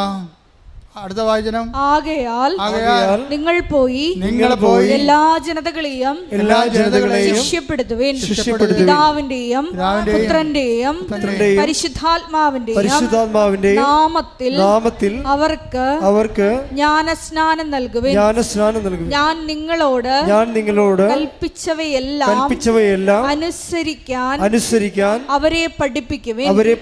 യുഗാന്തം വരെ എന്നും ഞാൻ നിങ്ങളോട് കൂടെ ഉണ്ടായിരിക്കും. അതാണ് 28:20. എന്താണ്? ഞാൻ നിങ്ങളോട് പറഞ്ഞേ. ഞാൻ നിങ്ങളോട് കൽപ്പിച്ചവയെല്ലാം അനുഷ്ഠിക്കുവാൻ അവരെ അഭ്യസിക്കുവേൻ. അതാണ് ഞാൻ പറഞ്ഞതുപോലെ അവൻ പറഞ്ഞതുപോലെ ചെയ്യുക. അതാണ് ഉടമ്പടി. ഉടമ്പടിയുടെ ഉദ്ദേശം എന്താണ്? അധികാരത്തോടുകൂടി കർത്താവിനെ കൈമാറുകയും കർത്താവിൻ്റെ വചനം അനുസരിച്ചുകൊണ്ട് ജീവിക്കാൻ വേണ്ടി ഒരു ജനതയെ ഒരുക്കുകയും ചെയ്യുകയാണ്. അതിന് നെറ്റ് എഫക്റ്റ് എന്താണ്? യുഗാന്ത്യം വരെ ഞാൻ നിങ്ങളുടെ കൂടെ ഉണ്ടായിരിക്കും. ഉടമ്പടി പ്രസൻസ് അങ്ങനെ വരണത്. കർത്താവിൻ്റെ വചനം അനുസരിച്ച് ജീവിക്കുമ്പോൾ വാഗ്ദാനത്തിൻ്റെ ഭാഗമാണ് ദൈവത്തിൻ്റെ സാന്നിധ്യം. കൈയടിക്കട്ടെ, സ്തുതിക്കട്ടെ. ഹല്ലേലൂയ, ഹല്ലേലൂയ, ഹല്ലേലൂയ. യേശുവേ നന്ദി, ഹല്ലേലൂയ, ഹല്ലേലൂയ, ഹല്ലേലൂയ. യേശുവേ സ്തുതി, ഹല്ലേലൂയ, ഹല്ലേലൂയ, ഹല്ലേലൂയ. ഹല്ലേലൂയ, ഹല്ലേലൂയ, ഹല്ലേലൂയ, ഹല്ലേലൂയ. ആരാധന, ഹല്ലേലൂയ. ആരാധന, ആരാധന, ആരാധന, അങ്ങേക്ക് ആരാധന. ആരാധന, ആരാധന, ആരാധന, അങ്ങേക്ക് ആരാധന. പരിശുദ്ധ പരമദിവ്യകാരുണ്യത്തിന് നേരവും ആരാധനയും സ്തുതിയും പുകഴ്ചയും ഉണ്ടായിരിക്കട്ടെ. പരിശുദ്ധ പരമദിവ്യകാരുണ്യത്തിന് നേരവും ആരാധനയും സ്തുതിയും പുകഴ്ചയും ഉണ്ടായിരിക്കട്ടെ. ഭർത്താവ് ഇപ്പം എന്ത് ചെയ്യുന്നറിയാമോ? ഇവളെ അറിയിക്കാതെ, പണ്ട് ഇവള് ഭർത്താവിനെ അറിയിക്കാതെയാണ് ഒന്ന് ഉടമ്പടി എടുത്തത്. ഇപ്പോൾ ഭർത്താവ് ചിരിക്കണത് എന്താണ്? ഇവള് കുഞ്ഞിനെ കൊല്ലാൻ നടക്കണ കാരണം, അവൾ ഡിപ്രഷൻ അടിച്ചിരിക്കണ കാരണം ഭർത്താവ് അവളറിയിക്കാതെ വന്ന് സ്വന്തമായിട്ട് ഉടമ്പടി എടുത്ത്. ഒരു സ്റ്റോറി പോണ പോക്ക് കണ്ടില്ലേ? എന്ത് രസമാണ് കേൾക്കാൻ. എന്നിട്ട് ആ ഉടമ്പടി ഈ കുഞ്ഞിനെ പ്രൊട്ടക്റ്റ് ചെയ്യും. അവസാനം കുഞ്ഞിനെ പ്രസവിക്കും, 3ാമത്തെ കുഞ്ഞിനെ പ്രസവിക്കും. പ്രസവിച്ച് കഴിയുമ്പോൾ ഈ കുഞ്ഞിന് മൊത്തം മഞ്ഞ നിറവാണ്. ഇപ്പം കുഞ്ഞുങ്ങൾക്ക് 80% കുഞ്ഞുങ്ങൾക്ക് മഞ്ഞ നിറമുണ്ട്. ഇത് 80%, 90-97% മഞ്ഞ നിറവാണ്. അപ്പോൾ കുഞ്ഞിനെ ഉടനെ അവർ എമർജൻസി ആയിട്ട് വേറൊരു ഗവൺമെൻറ് ആശുപത്രിയിലേക്ക് ഷിഫ്റ്റ് ചെയ്യും. കൊച്ചിനെ അവിടെ കൊണ്ടുപോകുമ്പോൾ ഡോക്ടർ പറയും, 1 മിനിറ്റേ ഉള്ളു, നിങ്ങൾ എത്രയും വേഗം പോയി ബ്ലഡ് ബാങ്കിൽ നിന്ന് ബ്ലഡ് കൊണ്ടുവരണം. ഈ ബ്ലഡ് കയറ്റിയില്ലെങ്കിൽ കൊച്ചി ഇപ്പം മരിക്കുമെന്ന് പറയും. അപ്പോൾ ഈ മനുഷ്യൻ തീ പറഞ്ഞു അവിടെ ആദ്യമായിട്ടാണ് അവിടെ ചെല്ലണത്. ആ ഗവൺമെൻറ് ആശുപത്രി കാണുന്ന ആദ്യമായിട്ട്. എവിടെയാണ് ബ്ലഡ് ബാങ്ക്? തിരിച്ച് കുഞ്ഞെ കിടക്കുന്ന തിയേറ്റർ എവിടെയാണ്? ഇതൊക്കെ എല്ലാം കൺഫ്യൂഷനാണ്. രാത്രി ഓടുകയാണ്. അപ്പോൾ ഓടണ സമയത്ത് ഇവന് ബ്ലഡ് ബാങ്കിൽ നിന്ന് ബ്ലഡ് കിട്ടും. ഒരു ബ്ലഡ് കണ്ടെയ്നറിൽ ബ്ലഡ് കൊടുക്കും. ഈ ബ്ലഡും പിടിച്ചുകൊണ്ട് ഇവൻ ഓടുകയാണ്. പക്ഷേ എങ്ങോട്ട് ഓടണമെന്ന് അറിയത്തില്ല, തെക്കും വടക്കും അറിയാൻ പാടില്ല. അവിടെ ചെന്നൊരു സെക്യൂരിറ്റി ചോദിക്കുന്നത് ഈ ബ്ലഡ് എവിടെ കൊടുക്കേണ്ടതെന്ന് പറയുമ്പോൾ ബ്ലഡ് കൊടുക്കും. ഉടനെ ബ്ലഡ് കൊടുക്കുമ്പോൾ ഇവൻ്റെ ചിറ്റ, തങ്കച്ചിറ്റ എന്നാണ് അവൻ പറയണത്. തങ്കച്ചിറ്റ ഇരുട്ടത്ത് കൂടി വന്നു വെച്ചും കൊന്ത കൊണ്ടുവന്ന് ഈ ബ്ലഡെ വെക്കും. കർത്താവേ ഈ രക്തം നിൻ്റെ രക്തമായി മാറട്ടെ. ഈ കാലത്ത് ആൾക്കാരുടെ വിശ്വാസം എന്ന് പറഞ്ഞാൽ എന്നാ വിശ്വാസമാണ്. തങ്കച്ചിറ്റ തടഞ്ഞെടുത്തിട്ട് പറയണേ, കർത്താവേ ഈ രക്തം നിൻ്റെ രക്തം, അവളുടെ പ്രാർത്ഥിക്കുന്ന കൊന്ത എടുത്ത് തിമ്മ വെച്ചിട്ട് രക്തത്, കർത്താവേ ഈ രക്തം നിൻ്റെ രക്തമായി മാറട്ടെ. ഒറ്റ വാക്ക്. പിന്നെ ഇവൻ ഓടണം മുഴുവനും, കർത്താവേ നിൻ്റെ രക്തമാക്കണമേ. ഇത് കുഞ്ഞിൻ്റെ ശരീരത്തിൽ കയറുമ്പോൾ തന്നെ നിൻ്റെ രക്തമായിട്ട് കയറണമേ എന്നാണ്. അവൻ ഒരു കണക്കിന് സ്ഥലത്ത്, സെക്യൂരിറ്റി പറഞ്ഞ സ്ഥലത്ത് ചെന്ന് ചാടി ബ്ലഡ് കൊടുത്ത് ബ്ലഡ് കൊച്ചിന് കയറി. അതുപോലെ തന്നെ കൊച്ച് രക്ഷപ്പെട്ട്. അവൻ ആ സാക്ഷ്യത്തിന് അവസാനം പറയേണ്ട സംഭവമുണ്ട്. എല്ലാം ശാസ്ത്രമാകാം, പക്ഷേ ശാസ്ത്രമല്ലാത്ത കാര്യങ്ങളുണ്ട്. എന്താ കാര്യം? ഈ 1 മിനിറ്റിനുള്ളിൽ ഈ രക്തം എനിക്ക് കിട്ടിയിട്ട് ഞാൻ ഈ രക്തവും കൂടെ കുഞ്ഞിൻ്റെ അടുത്ത് എത്തിയതിൽ ശാസ്ത്രമില്ല, അവിടെ ദൈവം മാത്രമേ ഉള്ളെന്ന്. അത് എനിക്ക് ഭയങ്കര ഞെട്ടിപ്പോയി. അവൻ എന്ത് കറക്റ്റായിട്ടാണ് ഞാൻ അനലൈസ് ചെയ്യണത്. 1 മിനിറ്റ് മാത്രമേ ഉള്ളെന്ന് പറഞ്ഞ സ്ഥലത്ത് ഈ രക്തം എടുത്തുകൊണ്ട് ആ 1 മിനിറ്റാണോ 2 മിനിറ്റാണോ 3 മിനിറ്റ് ആക്കേണ്ടത് ദൈവമാണ്. അവിടെ ശാസ്ത്രത്തിലൊന്നും ചെയ്യാനില്ല. ഇവിടെ കൊണ്ടുവന്ന് ഞാൻ കൊടുക്കും. ആ രക്തകത്ത് കയറുന്നവരെ ആ പറഞ്ഞ സമയത്ത് അവിടെ എത്തിക്കുന്നതിൽ ശാസ്ത്രമില്ല. അവിടെ എന്താണ്? വിശ്വാസം മാത്രമേ ഉള്ളൂ. അത് തങ്കച്ചേറ്റിയുടെ വിശ്വാസമാണ്. കർത്താവ് ഈ രക്തത്തെ നിൻ്റെ രക്തമായി മാറ്റണമേ എന്നുള്ളത്. അത് കയറുമ്പോഴാണ് കുഞ്ഞിൻ്റെ മഞ്ഞ നിറത്തിലിരുന്ന ശരീരം മുഴുവൻ ചുവന്നുകൊണ്ട് വരും. എന്താ കാര്യം? കർത്താവ് അതിനെ ആശീർവദിച്ചു. കുഞ്ഞിൻ്റെ ജീവനെ തിരിച്ചെടുക്കുകയാണ്. നിങ്ങളുടെ ഫെയ്ത്ത് ഗ്രാഫിലെ ഈ ഒടിയൻ ഗ്രാഫിൽ ഒത്തിരി ഒടിഞ്ഞൊടിഞ്ഞ് താഴേക്ക് പോയാൽ നിങ്ങൾ തോറ്റെന്നതിൻ്റെ അർത്ഥം. ഇടയ്ക്കൊക്കെ തിരിച്ച് ഒടിയാം, സ്വാഭാവികമാണ്. പക്ഷേ ഫെയ്ത്ത് ഗ്രാഫ് എപ്പോഴും വളരണമാണ്. വിശ്വാസത്തിൽ വളരുന്നില്ലെങ്കിൽ വിശ്വാസത്തിൽ തളരുന്നതാണ് അതിൻ്റെ കൗണ്ടെന്ന് പറയണത്.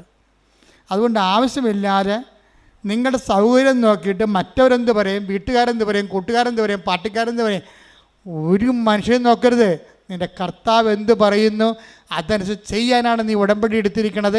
അത് നിന്നെ ഉയർത്തുകയും നിലനിർത്തുകയും ചെയ്യും. കാര്യം അവൻ്റെ നാമം എല്ലാ നാമങ്ങളെക്കാൾ ഉന്നതമായ നാമം. അവൻ്റെ നാമത്തിന് അറിയാത്തവർ അറിയിക്കാനും അറിഞ്ഞവരെ ആഴപ്പെടുത്താനും വേണ്ടി അഭിഷേകം മേടിച്ച ആളാണ് നീ എന്നുള്ള ബോധ്യം. ആ ബോധ്യം നിന്നെ ഊട്ടി ഉറപ്പിക്കാൻ വേണ്ടി ഇടയ്ക്കിടയ്ക്ക് കൊച്ചു കൊച്ചു പ്രശ്നങ്ങളുണ്ടാകും. അതെല്ലാം പ്രാർത്ഥന വിശ്വാസം കൈകാര്യം ചെയ്യാൻ കർത്താവ് നിന്നെ അനുഗ്രഹിക്കട്ടെ. സ്തുതിക്കട്ടെ.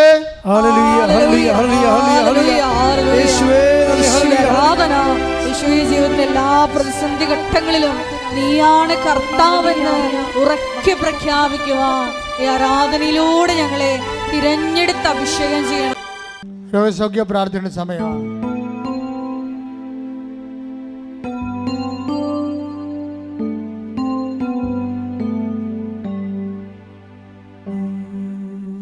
രോഗമുള്ളിടത്ത് കൈകൾ വെക്കുക. ഗുരുതരമായ രോഗമുള്ളിടത്ത് കൈവെക്കാം. കർത്താവിൻ്റെ നാമത്തിൽ പ്രാർത്ഥിക്കാൻ പോകുന്നു. തലവേദനയുള്ളവരെ നെറ്റി കൈവെക്കണം.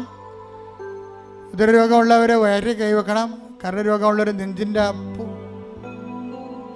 കൂടിനെ കൈവെക്കണം. ഹൃദ്രോഗമുള്ളവരെ ഇടനെഞ്ചിന് കൈവെക്കണം. തോൺസൈറ്റ് തൈറോയ്ഡ് രോഗികൾ തൊണ്ടയിൽ കൈവെക്കണം. സർവാംഗം കൂടുതൽ രോഗമുള്ളവരെ കൈവണച്ച് വെക്കണം. മൊത്തം കർത്താവിന് ശരീരം ഉച്ചയോടെ ഉള്ളംകാരം വരെ ഏൽപ്പിക്കണം. ഇടിമുഴക്കം പോലെ ശ്രുതിക്കട്ടെ. കർത്താവേ, നിന്റെ ഉന്നതമായ നാമത്തിന് സ്വന്തം ചെയ്യുന്ന ഓൺലൈനിലുള്ളവരും പ്രാർത്ഥിക്കട്ടെ. ഓൺലൈനിലുള്ളവരും പ്രാർത്ഥിക്കട്ടെ. ശരീരരോഗങ്ങളുള്ളിടത്ത് കൈവച്ചുകൊണ്ട് പ്രാർത്ഥിക്കട്ടെ.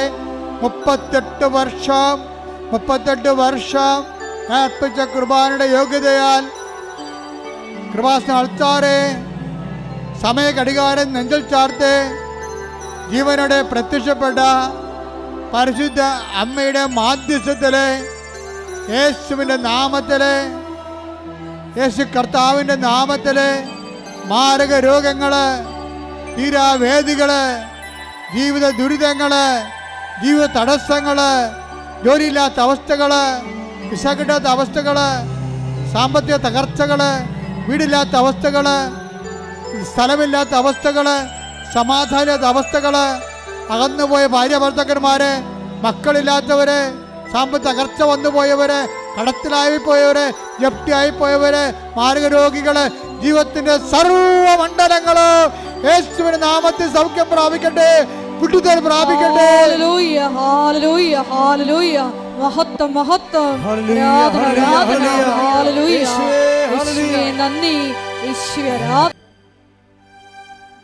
മൗനമായി പ്രാർത്ഥിക്കുക. നിങ്ങളുടെ സ്വകാര്യ സങ്കടങ്ങൾ ഏറ്റവും ഫലപ്രദമായ സമയത്ത് പ്രാർത്ഥിക്കാൻ പറ്റിയ സമയം. നിങ്ങളുടെ സ്വകാര്യ വിഷമതകളെ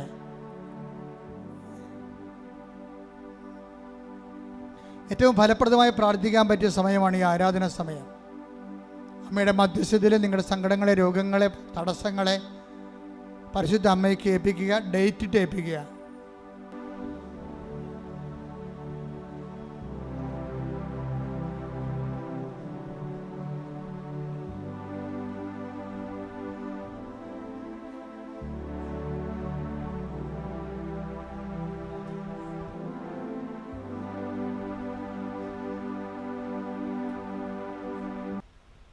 പ്രൈസ് ലോർഡ്.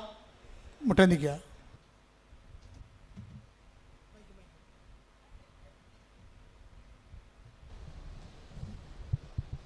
ഒരിക്കൽ കൂടി മരിയൻ ഉടമ്പടിയിൽ സമർപ്പിച്ചിരിക്കുന്ന എല്ലാ വിഷയങ്ങളും ദൈവമാതാവിൻ്റെ മധ്യസ്ഥയിൽ ദിവ്യകാരുണ്യ സന്നിധിയിൽ സമർപ്പിച്ച് ഒരു നിമിഷം നമുക്ക് മൗനമായിട്ട് പ്രാർത്ഥിക്കാം. ഏത് ജീവിത സാഹചര്യത്തിലും നീയാണ് കർത്താവ് എന്ന് ഏറ്റുപറയുവാനുള്ള വലിയ അഭിഷേകം ഞങ്ങൾക്ക് നൽകണമേ എന്ന് പ്രാർത്ഥിക്കുന്നു. ഈശോയെ, ജീവിതത്തിൻ്റെ വിവിധ ദുരന്ത മുഖങ്ങളിലൂടെ കടന്നു പോകുമ്പോൾ ഈശോ അത് നിന്നെ അന്വേഷിച്ച് കണ്ടെത്താനുള്ള ഒരു മാർഗമാണെന്ന് അത് വിവേചിച്ചറിയുവാൻ ഈ ആരാധനയിലൂടെ ഞങ്ങളെ തിരഞ്ഞെടുത്ത് അഭിഷേകം ചെയ്യണമേ എന്ന് പ്രാർത്ഥിച്ചുകൊണ്ട് ശിരസ്സ് നമിച്ച് നമുക്ക് ദിവ്യകാരുണ്യനാഥൻ്റെ ആശീർവാദം സ്വീകരിക്കാം.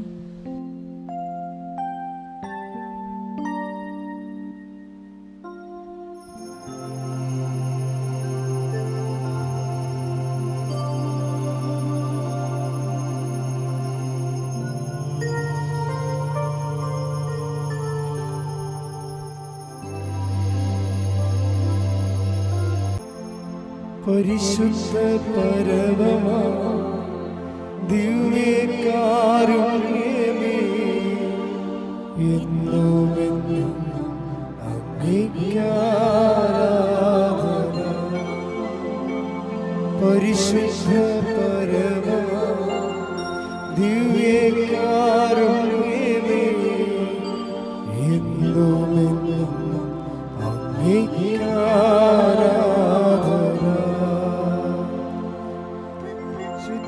പരമമാ ദിവ്യകാരുണ്യമേ,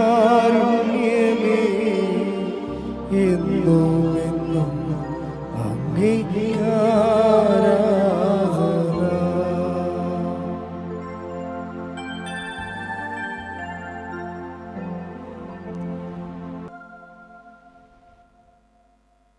നമ്മുടെ ജവമാല റാലിയാണ് അനുഗ്രഹത്തിൻ്റെ വലിയ കാലം നമ്മുടെ ജീവിതത്തിലേക്ക് വരുന്ന അസുലഭമായ ദൈവികമായ ദിവസമാണ്.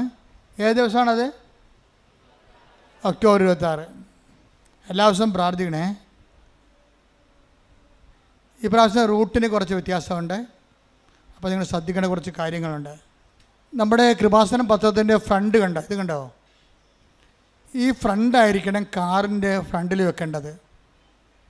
മനസ്സിലായില്ലേ? എന്നുവെച്ചാൽ പോലീസുകാരെ ഇങ്ങോട്ട് വിടത്തില്ല. നിങ്ങളെ വളവനാട് വന്നിട്ട് പടിതിരിച്ചു വിടും. അപ്പം നിങ്ങളെ റാലിക്ക് വന്നവരാണെന്ന് അറിയാൻ ഇതേ മാർഗ്ഗമുള്ളൂ. ഇത് ഒട്ടിച്ചാൽ നിങ്ങൾക്ക് പറയാം പോലീസിനോട്. എന്താ പറയണം? നിങ്ങൾ റാലിക്ക് വന്നവരാണ്. അതുപോലെ തന്നെ പാതിരാപ്പള്ളി വരുമ്പോഴും വഴി തിരിച്ചു വിടും വണ്ടി. റാലിക്ക് വരുന്ന വണ്ടി മാത്രമേ ഇങ്ങോട്ട് കയറി വിടത്തുള്ളൂ. അപ്പോൾ ഇത് മസ്റ്റായിട്ട് നിങ്ങൾ ഒട്ടിച്ച് വെക്കണം. പത്താം കീറണമെന്നില്ല. എല്ലാ ഡിപ്പോയിൽ നിന്നും വണ്ടി വരുന്നുണ്ട്. കേരളത്തിലുള്ള എല്ലാ ഡിപ്പോയിൽ നിന്നും വണ്ടി വരുന്നുണ്ട്. അപ്പം നിങ്ങൾ ആ ഡിപ്പോയിൽ വണ്ടി ബുക്ക് ചെയ്യുമ്പോൾ മലപ്പുറം, പെരിന്തൽമണ്ണ, അവനെ കാഞ്ഞിരപ്പള്ളി, അതായത് നാഗർകോവിൽ, KSRTCയുടെ കാസർഗോഡ് മുതൽ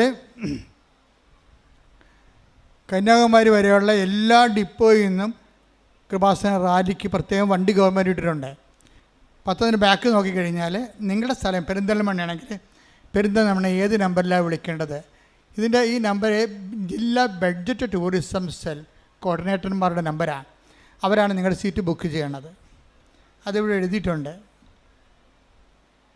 ആ KSRTC ബസ്സിൻ്റെ പടത്തോടു കൂടിയാണ് ബാക്കിലിത് എല്ലാം രേഖപ്പെടുത്തിയിരിക്കുന്നത്. റാലിക്ക് വരുന്നവർ ശ്രദ്ധിക്കേണ്ട കാര്യങ്ങൾ. അത് ഒന്നാമത്തെ കാര്യം, റാലിക്ക് വരുന്നവർ കൂടെ കൊണ്ടുവരേണ്ടത് കുട കൊണ്ടുവരണം. ഇടയ്ക്ക് മഴ വരുമെന്നുണ്ടെങ്കിൽ കയറി നിൽക്കാനൊന്നും പറ്റത്തില്ല. റാലി മുന്നോട്ട് പോകുകയുള്ളൂ. കുട കൊണ്ടുവരണം. 2, വെയിലാണെങ്കിൽ തൊപ്പി കൊണ്ടുവരണം. ഓക്കെ അല്ലേ? മൂന്നാമത്തത് വെള്ളം കൊണ്ടുവരണം. ഒരു കുപ്പി വെള്ളം കൊണ്ടുവരണം. വെള്ളം നമ്മൾ പലയിടത്തും ക്രമീകരിച്ചിട്ടുണ്ട്. നിങ്ങളുടെ വെള്ളം തീർന്ന വെള്ളം എടുക്കാനുള്ള സംവിധാനമുണ്ട്. എന്നാലും നമ്മുടെ കയ്യിൽ ഒരു കുപ്പി വെള്ളം ഉണ്ടാകുന്നതാണ് നമുക്ക് എപ്പോഴും നല്ലത്. ഓക്കെ അല്ലേ? മൂന്നാമത്തത് ഇതിലേക്ക് ഭക്ഷണം കൊണ്ടുവരണം. ഇവിടുന്ന് ബണ്ണൊക്കെ കിട്ടും, പിന്നെ വഴിനീളൊക്കെ എന്തെങ്കിലുമൊക്കെ കിട്ടും. അതല്ല, നമ്മളിങ്ങനെ പ്രാർത്ഥന മുറിയാതിരിക്കാൻ നിങ്ങളുടെ സഞ്ചി 2 ബണ്ണുണ്ടെങ്കിൽ ഒരു അപ്പം ഉണ്ടെങ്കിൽ സംഭവം ക്ലിയർ ആവും. അത് കഴിഞ്ഞ പോലെ എല്ലാവരും കൊണ്ടുവന്നതാണ്. അപ്പം നിങ്ങളത് കൊണ്ടുവരണം. കൊണ്ടുവന്നിട്ട് വഴിനീളെ നിങ്ങൾ കൊണ്ടുവന്ന വാഴലയും പേപ്പറൊക്കെ എറിഞ്ഞിട്ട് കളഞ്ഞ് പോകരുത്. പിന്നെ കാറ്റ് നാട്ട് മുഴുവൻ നമ്മളെറിഞ്ഞ പേപ്പറായിരിക്കും. അപ്പം അതിനൊക്കെ ആ കവലയിൽ എത്തുമ്പോൾ ഒരു വേസ്റ്റ് ബോക്സ് ഉണ്ടാകും. നമ്മൾ ഓരോ കവല 14 കവലകളുണ്ട് ഇവിടുന്ന്. നമ്മൾ തീരദേശ റോഡിൽ കൂടി പോകണില്ല. കാര്യം ഒത്തിരി വണ്ടിയും കാറുമൊക്കെ വരുന്ന സ്ഥലമാണ്. നമ്മൾ പോകുന്നത് കടലോര റൂട്ടിലാണ് പോകുന്നത്. കടലോരത്ത് കൂടി കാറ്റും കൊണ്ട് പോകാൻ നല്ല സുഖമുള്ള പരിപാടിയാണ്. കടലോരത്തിനോട് സമാന്തരമായിട്ട് ബസ് ഓടാത്ത റോഡുണ്ട്. അപ്പോൾ തണലുമുണ്ട്, ഭംഗിയായിട്ട് പോകാൻ പറ്റുന്ന ഏർപ്പാടാണ് ചെയ്തിരിക്കുന്നത്. പിന്നെ ഈ ഹൃദ്രോഗമുള്ളവരൊന്നും വരരുത്. കാര്യം ഇത് അണച്ചണച്ച് പോണ സംഭവമാണ്. അല്ലാതെ നമ്മൾ പാട്ടും പാടി പോവല്ല, നടന്നു വരുമ്പോൾ അണച്ചു പോകത്തില്ലേ. അപ്പോൾ ഹൃദ്രോഗമുള്ളവർ, അപ്പം നിങ്ങൾ അയ്യോ അച്ഛൻ ഞങ്ങളെ ഒഴിവാക്കി, അച്ഛൻ ഞങ്ങൾ മാതാവിൻ്റെ അടുത്ത് വന്ന് സുഖപ്പെടാനില്ല, അതൊക്കെ നിങ്ങൾ പറയാൻ കാര്യം ശരിയാണ്. അപ്പോൾ നിങ്ങൾക്ക് വരാൻ പറ്റുന്ന ഏർപ്പാട് ഞാൻ പറഞ്ഞുതരാം. നിങ്ങൾക്ക് അത്ര കൊതിയാണ് വരണമെന്നുണ്ടെങ്കിൽ അർത്തിങ്ക പള്ളി വന്നാൽ മതി. പടിഞ്ഞാറ് വശത്ത് കുരിശടി ഞങ്ങൾ വരും. പടിഞ്ഞാറ് വശത്ത് കുരിശടിയിലാണ്. അർത്തിങ്ക പള്ളി കടലോരത്തുള്ള കുരിശടി ഉണ്ടല്ലോ, രൂപം മാറുന്നു, അവിടെയാണ് ഈ റാലി വന്ന് മുട്ടണം. എന്നിട്ട് കിഴക്കോട്ടടിക്കുകയാണ് പതിവ്. അപ്പോൾ രോഗമുള്ളവരൊക്കെ, നടക്കാൻ പ്രയാസമുള്ളവരൊക്കെ ആ അർത്തിങ്ക പള്ളി കുരിശടി നേരത്തെ വന്നാൽ നിങ്ങൾക്ക് നിങ്ങളുടെ ഇഷ്ടമുള്ളിടത്തോളം കാലം നിങ്ങളുടെ റാലി നിങ്ങൾക്ക് നടത്താം. കുരിശടിയിൽ നിന്ന് പള്ളി വരെ നടത്തിയാൽ പിന്നെയും ആരോഗ്യം ഉണ്ടെങ്കിൽ പള്ളിയിൽ നിന്ന് കുരിശടിയിലേക്ക് നടത്താം. നമ്മുടെ വേളാങ്കലിലൊക്കെ പോകുമ്പോൾ നമ്മൾ ഉരുണ്ടൊക്കെ പോകത്തില്ല, അതുപോലെ ചെയ്യാം. അത് അപ്പം റാലിയുടെ ഭാഗമാവും. രണ്ടാമത്തെ അറിയിപ്പ്, കടലറ്റത്ത് കൂടി നടക്കുമ്പോഴുള്ള ബുദ്ധിമുട്ട് ഒഴിവാക്കാനായി ഷൂസും ഹൈ ഹീൽഡ് ചെരുപ്പുകളും ഊരി സൂക്ഷിക്കുന്നതായിരിക്കും ഒരു കിറ്റ് കരുതേണ്ടതാണ് കയ്യിൽ. അതിൻ്റെ പ്രശ്നം വെച്ചാലേ, നിങ്ങളെ പലരും മലപ്പുറം അതുപോലെ കിഴക്ക് ഹൈ റേഞ്ചിലൊക്കെ ഉള്ള ആൾക്കാരാണ് കൂടുതലും വരണത്. 60% അങ്ങനെ ഇരിക്കും. അവർക്ക് ഈ കുഴമണ്ണി നടന്ന പരിചയം ഉണ്ടാകത്തില്ല. കാലിങ്ങനെ ഉടച്ചു പോവും, ഇങ്ങനെ ഉളുക്കിപ്പോവും, ഉപ്പ് വെച്ച് ഉളുക്കിപ്പോണ പരിപാടിയുണ്ട് പരിചയമില്ലാത്തവർ നടന്നു കഴിഞ്ഞാൽ. അപ്പം അതുകൊണ്ട് ആ സമയത്ത് ചെരുപ്പിട്ട് നടക്കാൻ പറ്റത്തില്ല, ഹൈ ഹീൽസ് ഉപയോഗിക്കാൻ പറ്റത്തില്ല. ഷൂസ് ഉപയോഗിച്ച് അതിൻ്റെ അകത്ത് മണ്ണ് കയറും. മണ്ണ് കയറുന്ന കാരണം പിന്നെ കാലുമായിട്ട് വരെയും നിങ്ങൾ ഈശോ പരിശുദ്ധമായി ചെല്ലണേ വരാം ഈശോ എന്ന് പറഞ്ഞുകൊണ്ട് നടക്കും. അപ്പം അങ്ങനെയുള്ള അഭ്യാസമൊന്നും വേണ്ട. മണ്ണ് വന്നു കഴിഞ്ഞാൽ റോഡായിരിക്കും മിക്കവാറും. 70% റോഡാണ്, 75% റോഡാണ്. മണ്ണ് ചില സ്ഥലത്തുണ്ട്, അവിടെ ചെരുപ്പില്ലാതെ നടക്കണം. അപ്പോൾ ഒരു കിറ്റുണ്ടെങ്കിൽ നിങ്ങൾ കൊണ്ടുവന്ന ചെരുപ്പ് ഒരു കിറ്റിലാക്കിയിട്ട് ഇപ്പം റോഡ് വന്നുമ്പോൾ എടുത്തിട്ടാൽ മതിയല്ലേ, വേറെ പ്രശ്നമൊന്നുമില്ല. ക്ലിയർ അല്ലേ പോയിൻ്റ്? ഈ കടൽ തീരത്ത് കൂടി നമ്മൾ പോകുമ്പോഴും അതിന് സമാന്തരമായി കടലോര റോഡുകളുണ്ട്. അപ്പോൾ കുഴമണ്ണിക്കൂടി നടക്കാൻ ബുദ്ധിമുട്ടുള്ളവർക്ക്, കുഴമണ്ണിക്കൂടി നടക്കാൻ ഇഷ്ടമുള്ളവർക്ക് അങ്ങനെ നടക്കാം. അല്ലാത്തവർ സമാന്തര റോഡ് പിടിച്ച് വരാം. ഒപ്പം നിൽക്കും, ഒരു 10-50-20 മീറ്ററിൻ്റെ വ്യത്യാസം. അപ്പോൾ സമാന്തരമായി പോകണമെന്നേ ഉള്ളൂ, വേറെ പ്രശ്നമൊന്നുമില്ല. മിക്കവാറും അത് സേഫാണ്. നമുക്ക് ഇനി ആരും പേടിക്കണ്ട. റോഡ് വരും, ബസ് വരുമ്പോൾ മാറിക്കൊടുക്കുക, പിന്നെ ഞെരുങ്ങുക, പിന്നെ വഴി ലൈൻ തെറ്റിപ്പോവുക, അങ്ങനെ പ്രശ്നങ്ങളൊന്നുമില്ല. കുറച്ച് സ്ഥലത്ത് ഒരു 100 മീറ്ററൊക്കെ റോഡിലേക്ക് തീരദേശ റോഡ് കയറി വരും. അപ്പം അവിടെ നമ്മൾ പുതിയ എന്തെങ്കിലും സംവിധാനം ചെയ്യും. കാര്യം ജനത്തിൻ്റെ സഞ്ചാരം നമ്മളൊരിക്കലും, ഈ സഞ്ചാര സ്വാതന്ത്ര്യം എന്ന് പറയുന്നത് നമ്മൾ തടയുകയാണെങ്കിൽ ക്രിമിനൽ കുറ്റമാണ്, ഭരണഘടനാ വിരുദ്ധമാണത്, മൗലിക അവകാശമാണ്. പോലീസ് കേസെടുക്കാത്തത് പോലീസിന് ഇത് റീസണബിളാണ്, ഇതിനകത്ത് ഉദ്ദേശശുദ്ധി ദുഷ്ടതരമൊന്നും ഇല്ലെന്ന് അവർക്ക് അറിയാവുന്നതുകൊണ്ടാണ് കേസെടുക്കാത്തത്. അല്ലെങ്കിൽ കേസെടുക്കാൻ പറ്റും. കാരണം ഭരണഘടനാ വിരുദ്ധമല്ലേ നമ്മൾ ഒരു വഴി തടയണമെന്ന് പറയണത്. അപ്പം അതൊന്ന് സൂക്ഷിച്ചേക്കണം. നമ്മൾ ഗവൺമെൻറ്റിന് നിലവിലിരിക്കുന്ന ഭരണഘടനയോടുമൊക്കെ വലിയ ആദരവുള്ള സമൂഹമാണ്. ഈ 60 വയസ്സിന് മുകളിലുള്ളവർ വരണമെന്ന് പറഞ്ഞാൽ ഈ 30 വയസ്സുകാരേക്കാളും ശക്തിയുള്ള 60 വയസ്സുകാരൊക്കെ ഉണ്ട്, അതൊക്കെ എനിക്കറിയാം. പക്ഷേ അതല്ല പ്രശ്നം. നിങ്ങൾ തലക്കറക്കമുള്ളവർ, ഇയർ ബാലൻസ് പോയ ആൾക്കാർ ഒക്കെ വന്നാൽ തല ചുറ്റി വീഴാനുള്ള സാധ്യതയുണ്ട്. ഡോക്ടർമാരെ നേഴ്സുമാരെ ഒക്കെ വെച്ചിട്ടുണ്ട് നമ്മൾ, വെറുതെ ഒന്നുമല്ല. 14-12 ആംബുലൻസ് ഓൾറെഡി ബുക്ക് ചെയ്തിട്ടുണ്ട്. ഇൻ കേസ് ആരെങ്കിലും, അത് എല്ലാ കവലയിലും ആംബുലൻസ് ഉണ്ടാവും, എല്ലാ കവലയിലും വെള്ളം ഉണ്ടാവും, എല്ലാ വീടുകളിലും കത്ത് കൊടുക്കുന്നുണ്ട് അവിടെ പോകുന്ന സ്ഥലത്തെല്ലാം. 6ാമത്തെ അറിയിപ്പ്, അർത്തിങ്കപ്പള്ളിയിൽ റാലി എത്തിച്ചേർന്ന ശേഷം വിവിധ സ്ഥലങ്ങളിലേക്ക് പോകുവാനായി നാഷണൽ ഹൈവേയിലേക്ക് KSRTC ബസ് സർവീസ് ഏർപ്പെടുത്തിയിട്ടുണ്ട്. അപ്പോൾ അർത്തിങ്കപ്പള്ളി നിങ്ങൾ ഒറ്റാളും 2 ആളും കാറൊന്നും ഇല്ലാത്ത ആൾക്കാർ വരത്തില്ലേ? അപ്പോൾ അവർ വരുമ്പോൾ അവർക്ക് പോകണ്ടേ? അതിനുവേണ്ടി അർത്തിങ്കപ്പള്ളിയിൽ നിന്ന് നാഷണൽ ഹൈവേയിലേക്ക് ബസ് സർവീസ് വെച്ചിട്ടുണ്ട് KSRTCയുടെ. അത് നിങ്ങളെ കൊണ്ട് റോഡിൽ തള്ളുകയല്ല, അവിടെ ബസ് സർവീസിന് ഗവൺമെൻറ്റിൻ്റെ ഉദ്യോഗസ്ഥന്മാർ നിന്നിട്ട് നിങ്ങളെ പോകേണ്ട സ്ഥലത്തേക്ക് ബസ് തടഞ്ഞു നിർത്തി കയറ്റി വിട്ടിട്ടേ അവർ പോകത്തുള്ളൂ. അർത്തിങ്കപ്പള്ളി ചെന്നെത്തിയാൽ നിങ്ങളെ അവിടെയുള്ള ബസ് സർവീസ് KSRTC സ്റ്റാൻഡുണ്ട്, 10 വണ്ടി അതിനുവേണ്ടി നമ്മൾ വാടക എടുത്തിട്ടുണ്ട് ഗവൺമെൻറ്റിലേക്ക് നിന്ന്. ആ 10 വണ്ടി അങ്ങോട്ടും ഇങ്ങോട്ടും ടു ആൻഡ് ഫ്രോ എപ്പോഴും ആൾക്കാരെ നാഷണൽ ഹൈവേയിലോട്ട് ഇറക്കിക്കൊണ്ടിരിക്കും. ഇതൊക്കെ അന്വേഷിക്കാനൊക്കെ ഒരു കൗണ്ടർ അവിടെ വെച്ചിട്ടുണ്ട്. റാലിയിൽ പങ്കെടുക്കുവാൻ വാഹനങ്ങൾ വരുന്നവർ, സ്വന്തം വാഹനം ബുക്ക് ചെയ്ത് വരുന്നവരില്ലേ, അങ്ങനെ റാലിയിൽ പങ്കെടുക്കാൻ വാഹനങ്ങൾ വരുന്നവർ യാതൊരു കാരണവശാലും അർത്തിങ്കൽ റോഡ് സൈഡിൽ വാഹനങ്ങൾ പാർക്ക് ചെയ്യരുത്. പോലീസ് മാറ്റും, അതാണ് പ്രശ്നം. പോലീസ് മാറ്റുക തന്നെയല്ല, അത് നിയമവിരുദ്ധമാണ്. അപ്പോൾ റാലി നിങ്ങൾക്ക് സൗകര്യമായിരിക്കും, പക്ഷേ അവിടെ അത് റാലിക്ക് വരുന്ന വാഹനങ്ങൾ പങ്കെടുക്കുന്നതിന് വേണ്ടി 2 ഗ്രൗണ്ടുകൾ അവിടെ സജ്ജമാക്കിയിട്ടുണ്ട്. അത് അവിടെ വരുമ്പോൾ അവിടുത്തെ ട്രാഫിക് ഗാർഡ്സിനെ വെച്ചിട്ടുണ്ട്. അവിടെ നിങ്ങളോട് പറയും എവിടെയാണ് വാഹനം പാർക്ക് ചെയ്യേണ്ടതെന്ന്. അപ്പോൾ അവരോട് സഹകരിക്കേണ്ടതാണ്. പിന്നെ എപ്പോഴും നമ്മൾ ശ്രദ്ധിക്കേണ്ടത്, നമ്മളൊരു ആയിരക്കണക്കിന് ആൾക്കാരല്ല അവിടെ ചേർത്തേണ്ടത്. മൊബൈലൊന്നും വർക്ക് ചെയ്യത്തില്ല, ജാമായി പോവും, ടവർ താങ്ങത്തില്ല അവിടുത്തെ. അതെപ്പോഴും നമ്മൾ അറിയണം. ആൻറ്റീനെ വിളിക്കാൻ, നാത്തിനെ വിളിക്കാൻ പറഞ്ഞാൽ അവിടെ കിടന്ന് കാറിയിട്ട് ആരും വരത്തില്ല. കാര്യം അവിടുത്തെ ടവർ നമ്മുടെ ആയിരക്കണക്കിന് ആൾക്കാർ ഒരുമിച്ച് വിളിക്കുമ്പോൾ താങ്ങത്തില്ല, അത് ഓരോരുത്തരും താങ്ങത്തില്ല. അപ്പോൾ മൊബൈൽ ജാമായി പോകും ശരിക്കും പറഞ്ഞാൽ. അത് ഇപ്പോൾ ഓർമ്മ ഉണ്ടാകണം. അതുകൊണ്ട് നേരത്തെ പറഞ്ഞ് വെച്ചേക്കണം. പിരിയുമ്പോൾ പറയണം, ഇന്ന സ്ഥലത്ത് ഉണ്ടാവും, ഇന്ന സ്ഥലത്ത് ഉണ്ടാകണം എന്നൊക്കെ പറയണം. അല്ല ഫോൺ വിളിച്ച് പറയാമെന്ന് വിചാരിച്ചാൽ നടക്കത്തില്ല. നേരത്തെ ഒന്ന് അറിയിക്കുകയാണ്.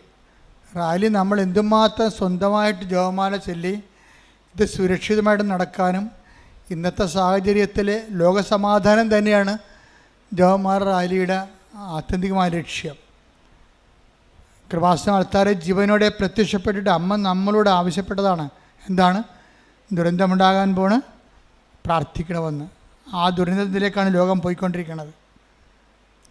നിങ്ങളെപ്പോഴും ഓർക്കേണ്ട വിഷയം വെച്ചാൽ പ്രത്യക്ഷീകരണ പ്രാർത്ഥനയാണ് ഈ കാലഘട്ടത്തിൻ്റെ പ്രാർത്ഥന എന്ന് പറയണത്. അമ്മയുടെ പ്രത്യക്ഷീകരണ സഭ ഏറ്റെടുക്കണമെന്ന് പറഞ്ഞതിൻ്റെ ഉദ്ദേശം ഇതൊരു തീർത്ഥാടന കേന്ദ്രമായിട്ട് മാറിയിട്ട് ആൾക്കാരെല്ലാം ഇവിടെ കൂടി വേളാങ്കണ്ണി ഇവിടെ നിറയാനല്ല പ്രശ്നം.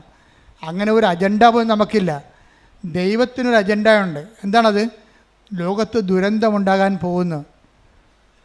അപ്പോൾ ദുരന്തത്തിൻ്റെ പോക്ക് കണ്ടില്ലേ? ഞാൻ ഇസ്രയേലിൽ നിൽക്കുമ്പോഴാണ് നെതിനെഹു അവിടെ വന്നിറങ്ങിയത്. അപ്പോഴാണ് ഹൂതികൾ മിസൈൽ വിട്ടത്. അപ്പോൾ തന്നെ സയറിനടിച്ചിട്ട് പട്ടാളക്കാർ തന്നെ ഞങ്ങളെല്ലാം കൊണ്ട് ബോംബ് ഷെൽട്ടറിലേക്ക് കൊണ്ടുപോയി ഉടനെ. അപ്പോൾ ഇതൊക്കെ ഞാൻ ആദ്യമായിട്ട് കാണുകയാണ്, ഇതൊക്കെ കേട്ടിട്ടേ ഉള്ളൂ, ഇതൊക്കെ കാണുകയാണ് നമ്മൾ. അമ്മ മാതാവ് ഒരു കാര്യം ചെയ്തു, എൻ്റെ ധ്യാനത്തിൻ്റെ ഇടക്ക് ഉണ്ടായില്ല, ധ്യാനം കഴിഞ്ഞപ്പോഴാണ് സംഭവം നടക്കുന്നത്. ധ്യാനത്തിൻ്റെ ഇടക്കുണ്ടായിരുന്നെങ്കിൽ ആ കണ്ട 100-800 പേരെ ബോംബ് ഷെൽട്ടറിൽ കൊണ്ടല്ല നിർത്താൻ പറഞ്ഞേനെ, ധ്യാനം നിർത്താൻ പറഞ്ഞേനെ. കാരണം ടെൽവീവിൻ്റെ ഹൃദയഭാഗത്താണ് ധ്യാനം നടന്നുകൊണ്ടിരിക്കുന്നത്. വിമാനത്താവളത്തിൻ്റെ അരികിലാണ് ധ്യാനം നടന്നുകൊണ്ടിരിക്കുന്നത്. അപ്പോൾ അത് ധ്യാനം കഴിഞ്ഞപ്പോഴാണ് ഈ സംഭവം നടക്കുന്നത്. അത് വലിയൊരു ഭാഗ്യമായിപ്പോയി. അമ്മ അവിടെ സഹായിച്ചു. അപ്പോൾ ഞങ്ങൾ ആരാധന ടെൽവീവ് നടത്തിയപ്പോഴും ഇസ്രയേലിൻ്റെയും സമീപ രാജ്യങ്ങളുടെയും സമാധാനത്തിന് വേണ്ടിയാണ് ആരാധന നടത്തിയത്.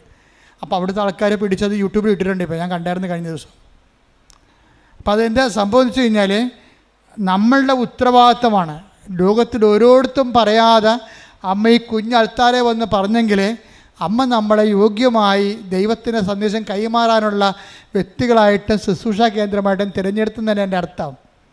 അപ്പം നമ്മുടെ ഉത്തരവാദിത്തമാണ് ലക്ഷങ്ങൾ സംഘടിപ്പിച്ചുകൊണ്ട് അമ്മയുടെ മനസ്സിനനുസരിച്ച് ഈ ദുരന്തം ഉണ്ടാകാതിരിക്കാൻ വേണ്ടി ലോകസമാധാനത്തിന് വേണ്ടി പ്രാർത്ഥിക്കുക.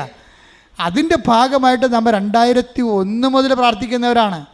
ലോകസമാധാനം പ്രത്യക്ഷീകരണത്തിന് ശേഷം ഉണ്ടായിട്ടുള്ള അജണ്ട അല്ല. 2001 മുതൽ ഈ ജവമാർ റാലി നടത്തിയിട്ടുണ്ടെങ്കിൽ അന്ന് 600 പേരാണ് ആദ്യം വന്നത്. 2003 വന്നത് 800 പേര്. ആ ആൾക്കാരാണ് ഇങ്ങനെ കൂടിക്കൂടി ഇങ്ങനെ വളരണം. പ്രാർത്ഥിക്കാനുള്ള ദൈവത്തിൻ്റെ മക്കളുടെ സൈന്യങ്ങൾ ശക്തിപ്പെടുന്നതിൻ്റെ അർത്ഥം. അപ്പോൾ ദൈവത്തിൻ്റെ സൈന്യങ്ങളാണ് നിങ്ങളെന്നുള്ള ബോധ്യത്തിൽ ലോകത്തോടും തിന്മയോടും പോരാടാൻ വേണ്ടി ദൈവം പരിശുദ്ധ അമ്മയിൽ വിളിച്ചു ചേർത്ത മരിയ സൈന്യത്തിൻ്റെ ശക്തികളാണ് ആ ആളായ്മ നിങ്ങൾ മനസ്സിലാക്കിക്കൊണ്ട് വേണം ഇത് ആധ്യാത്മികമായ ശുശ്രൂഷയിൽ ലോകത്തിൻ്റെ സംരക്ഷണം നിങ്ങളുടെ കയ്യിലാണെന്നുള്ള ബോധ്യത്തിൽ വേണം. കാര്യം നമ്മൾ പറഞ്ഞാൽ, നമ്മൾ പ്രാർത്ഥിച്ചാൽ ദൈവം അതിന് സീൽ ചെയ്യും. അതുകൊണ്ടാണല്ലോ ഈ മദർ തെരേസയും ജോൺ പോളും ഒക്കെ ജീവിച്ചിരുന്ന കാലത്തും അമ്മ ഇവിടെ പ്രത്യക്ഷപ്പെട്ടത്. അപ്പോൾ അത് നിങ്ങൾ മനസ്സിലാക്കേണ്ട സത്യാവസ്ഥകളെ. ഉറക്കം നടിച്ചിട്ട് ഒരു കഥയുമില്ല. കാര്യം അമ്മയാണ് പ്രത്യക്ഷപ്പെട്ടെങ്കിൽ അമ്മ തന്നെ എൻ്റെ കാലം കഴിഞ്ഞാലും ശരി ഈ വിഷയം ദൈവം ടേക്കപ്പ് ഞാനെല്ലാം ധൈര്യമാണ് നടക്കണേ. അതായത് അമ്മ ജീവനോടെ പ്രത്യക്ഷപ്പെട്ട സ്ഥലമാണെങ്കിൽ അമ്മയ്ക്കറിയാം ഇത് എപ്പോഴാണ് ടേക്കപ്പ് ചെയ്യേണ്ടതെന്ന്. കാര്യം ഇതിന് ഒരു ലോകത്തിൻ്റെ ഗ്ലോബലായിട്ടുള്ള ഒരു ഇൻറ്റൻഷനാണ് ഉള്ളത്. ദുരന്തം ഏതുമാകാം. ചെറിയ ദുരന്തം തൊട്ട് വലിയ ദുരന്തം വരെ മനുഷ്യരാശി അനുഭവിച്ചുകൊണ്ടിരിക്കുന്ന ഒരു കാലഘട്ടത്തിലെ ലോകത്തിലെ ഇന്ന് വരെ പ്രത്യക്ഷപ്പെട്ടതിൻ്റെ ഏറ്റവും വലിയ പ്രസക്തമായ പ്രത്യക്ഷീകരണമാണ് ഇവിടെ നടന്നതെന്നാണ് എനിക്ക് പലപ്പോഴും തോന്നിയിട്ടുള്ളത്. അതുകൊണ്ട് നിങ്ങളിത് ദൈവത്തിൻ്റെ ഒരു വിളി പോലെയാണ്, ദൈവവിളി പോലെയാണ് ഈ ജവഹർലാൽ റാലിയെ കാണേണ്ടതും അതിൽ സമീപിക്കേണ്ടതും അതിനുവേണ്ടി മധ്യസ്ഥം വഹിക്കേണ്ടതും പ്രാർത്ഥിക്കേണ്ടതും കൂടെ നടന്നുമ്പോൾ പ്രാർത്ഥിക്കേണ്ടതും. ആരും പ്രാർത്ഥിച്ചൊന്നും തരാനില്ലെങ്കിലും നിങ്ങൾ സ്വന്തമായിട്ട് ജവഹർലാൽ ഈ ഗ്രൂപ്പിൽ റാലി പങ്കെടുക്കുന്ന എല്ലാവരും പ്രാർത്ഥിച്ചുകൊണ്ട് ഇരിക്കണം. അല്ലാതെ വെറുതെ നടന്നു പോകരുത്. ശവഘോഷയാത്രയായിട്ട് മരിപ്പിൻ്റെ കൂടെ കുറേ ആൾക്കാർ ഗതികിട്ട പ്രേതങ്ങൾ കൂടെ നടക്കത്തില്ലേ, മരിപ്പിൻ്റെ കൂടെ വേറെ മരിപ്പായിട്ട് നടന്നുകൊണ്ട് പോകത്തില്ലേ. അങ്ങനെയുള്ളവരൊക്കെ ഞാൻ കാണുകയാണെങ്കിൽ മിക്കവാറും പണിയായിരിക്കും. മരിപ്പിൻ്റെ കൂടെ വേറെ മരിപ്പായിട്ട് നടക്കാനല്ല നിങ്ങളെ വിളിക്കണത്. നിങ്ങൾ ദൈവത്തിൻ്റെ സൈന്യമെന്ന രീതിയിൽ ലോകത്തിൻ്റെ സമാധാനത്തിന് പ്രാർത്ഥിക്കാൻ മാതാവിൻ്റെ മധ്യസ്ഥ ഞാൻ ദൈവത്തിൻ്റെ നാമത്തിൽ വിളിക്കുകയാണ്. അത് മനസ്സിലാക്കിയിട്ട് ഈ ഉത്തരവാദിത്വം ദൈവം നമ്മളെ ഏൽപ്പിച്ചതാണ്. ഇത് വിജയകരമായി പൂർത്തിയാക്കാൻ വേണ്ടി ഇന്ന് വരെ നിങ്ങൾ പ്രത്യേകം മധ്യസ്ഥം പ്രാർത്ഥിക്കണം. ദിവസവും ഇവിടെ കുർബാന രാവിലെ 7:30 മണിക്കാണ് കുർബാന. എല്ലാ ദിവസവും ഇവിടെ വൈകുന്നേരം 6:30 മണിക്കും കുർബാന ഉണ്ടായിരിക്കും. റാലിയെ സഹായിക്കാൻ ഉദ്ദേശിക്കുന്നവർ ഓഫീസുമായിട്ട് ബന്ധപ്പെടുകയോ അല്ലെങ്കിൽ ഇതിൻ്റെ പത്രത്തിലുള്ള സംവിധാനങ്ങൾ ഉപയോഗപ്പെടുത്തുകയോ ചെയ്യണം. പിന്നെ ഇവിടെ ഞാൻ കണ്ട ഒരു സത്യം, ഈ നമുക്കറിയാം നമ്മുടെ ഉടമ്പടി തിരി എന്ത് കളറാണ്? പച്ചയും നീലയും അല്ലേ? ഇപ്പോൾ സാത്താൻ പുറത്ത് വർക്ക് ചെയ്യുന്നുണ്ട്. സാത്താൻ കരച്ചാൽ ഉടമ്പടി തിരിയാണ് തെറ്റിദ്ധരിപ്പിച്ചുകൊണ്ട് അച്ഛൻ വെഞ്ചരിച്ചാണെന്നൊക്കെ പറഞ്ഞുകൊണ്ട് പുറത്ത് കച്ചവടം ചെയ്യുന്നുണ്ട്. അത് നീചമായ ലാഭമാണ്, സാത്താൻ്റെ പ്രവൃത്തിയാണ്. അത് വിശ്വാസികൾ കണ്ടറിഞ്ഞ് വേണം കൈകാര്യം ചെയ്യാൻ. അവിടെ കിടത്തക്കാരല്ല, അവർ ബുദ്ധിയും ബോധവും ഇല്ലാത്ത ആൾക്കാർ എന്താണ് ഉടമ്പടി ഒന്നും അറിയാൻ പാടില്ലാതെ വിറ്റ് കാശുണ്ടാക്കുകയാണ് അവർ ഉദ്ദേശം. പക്ഷേ ഇത് നീചമായ ഒരു കാര്യമാണത്. എന്താ കാര്യം? ഉടമ്പടി തിരിയുടെ പവിത്രത നഷ്ടപ്പെടുത്തിക്കൊണ്ട് അത് മാർക്കറ്റിൽ സെയിൽ ചെയ്യുകയാണ്. അത് അച്ഛൻ വെഞ്ചരിച്ചാണെന്ന് വ്യാജ പ്രചരണം നടത്തുകയും ചെയ്യണം. അപ്പോൾ നിങ്ങൾ മനസ്സിലാക്കണം, ഇവിടെ വരുന്നവർ വെഞ്ചരിച്ച സാധനങ്ങൾ 12 പ്രാവശ്യം വെഞ്ചരിച്ച സാധനങ്ങൾ കൃപാസനത്തിൽ മാത്രമേ കിട്ടത്തുള്ളൂ. അത് ഉടമ്പടി എടുത്തവർക്ക് മാത്രമേ ലഭിക്കത്തുള്ളൂ.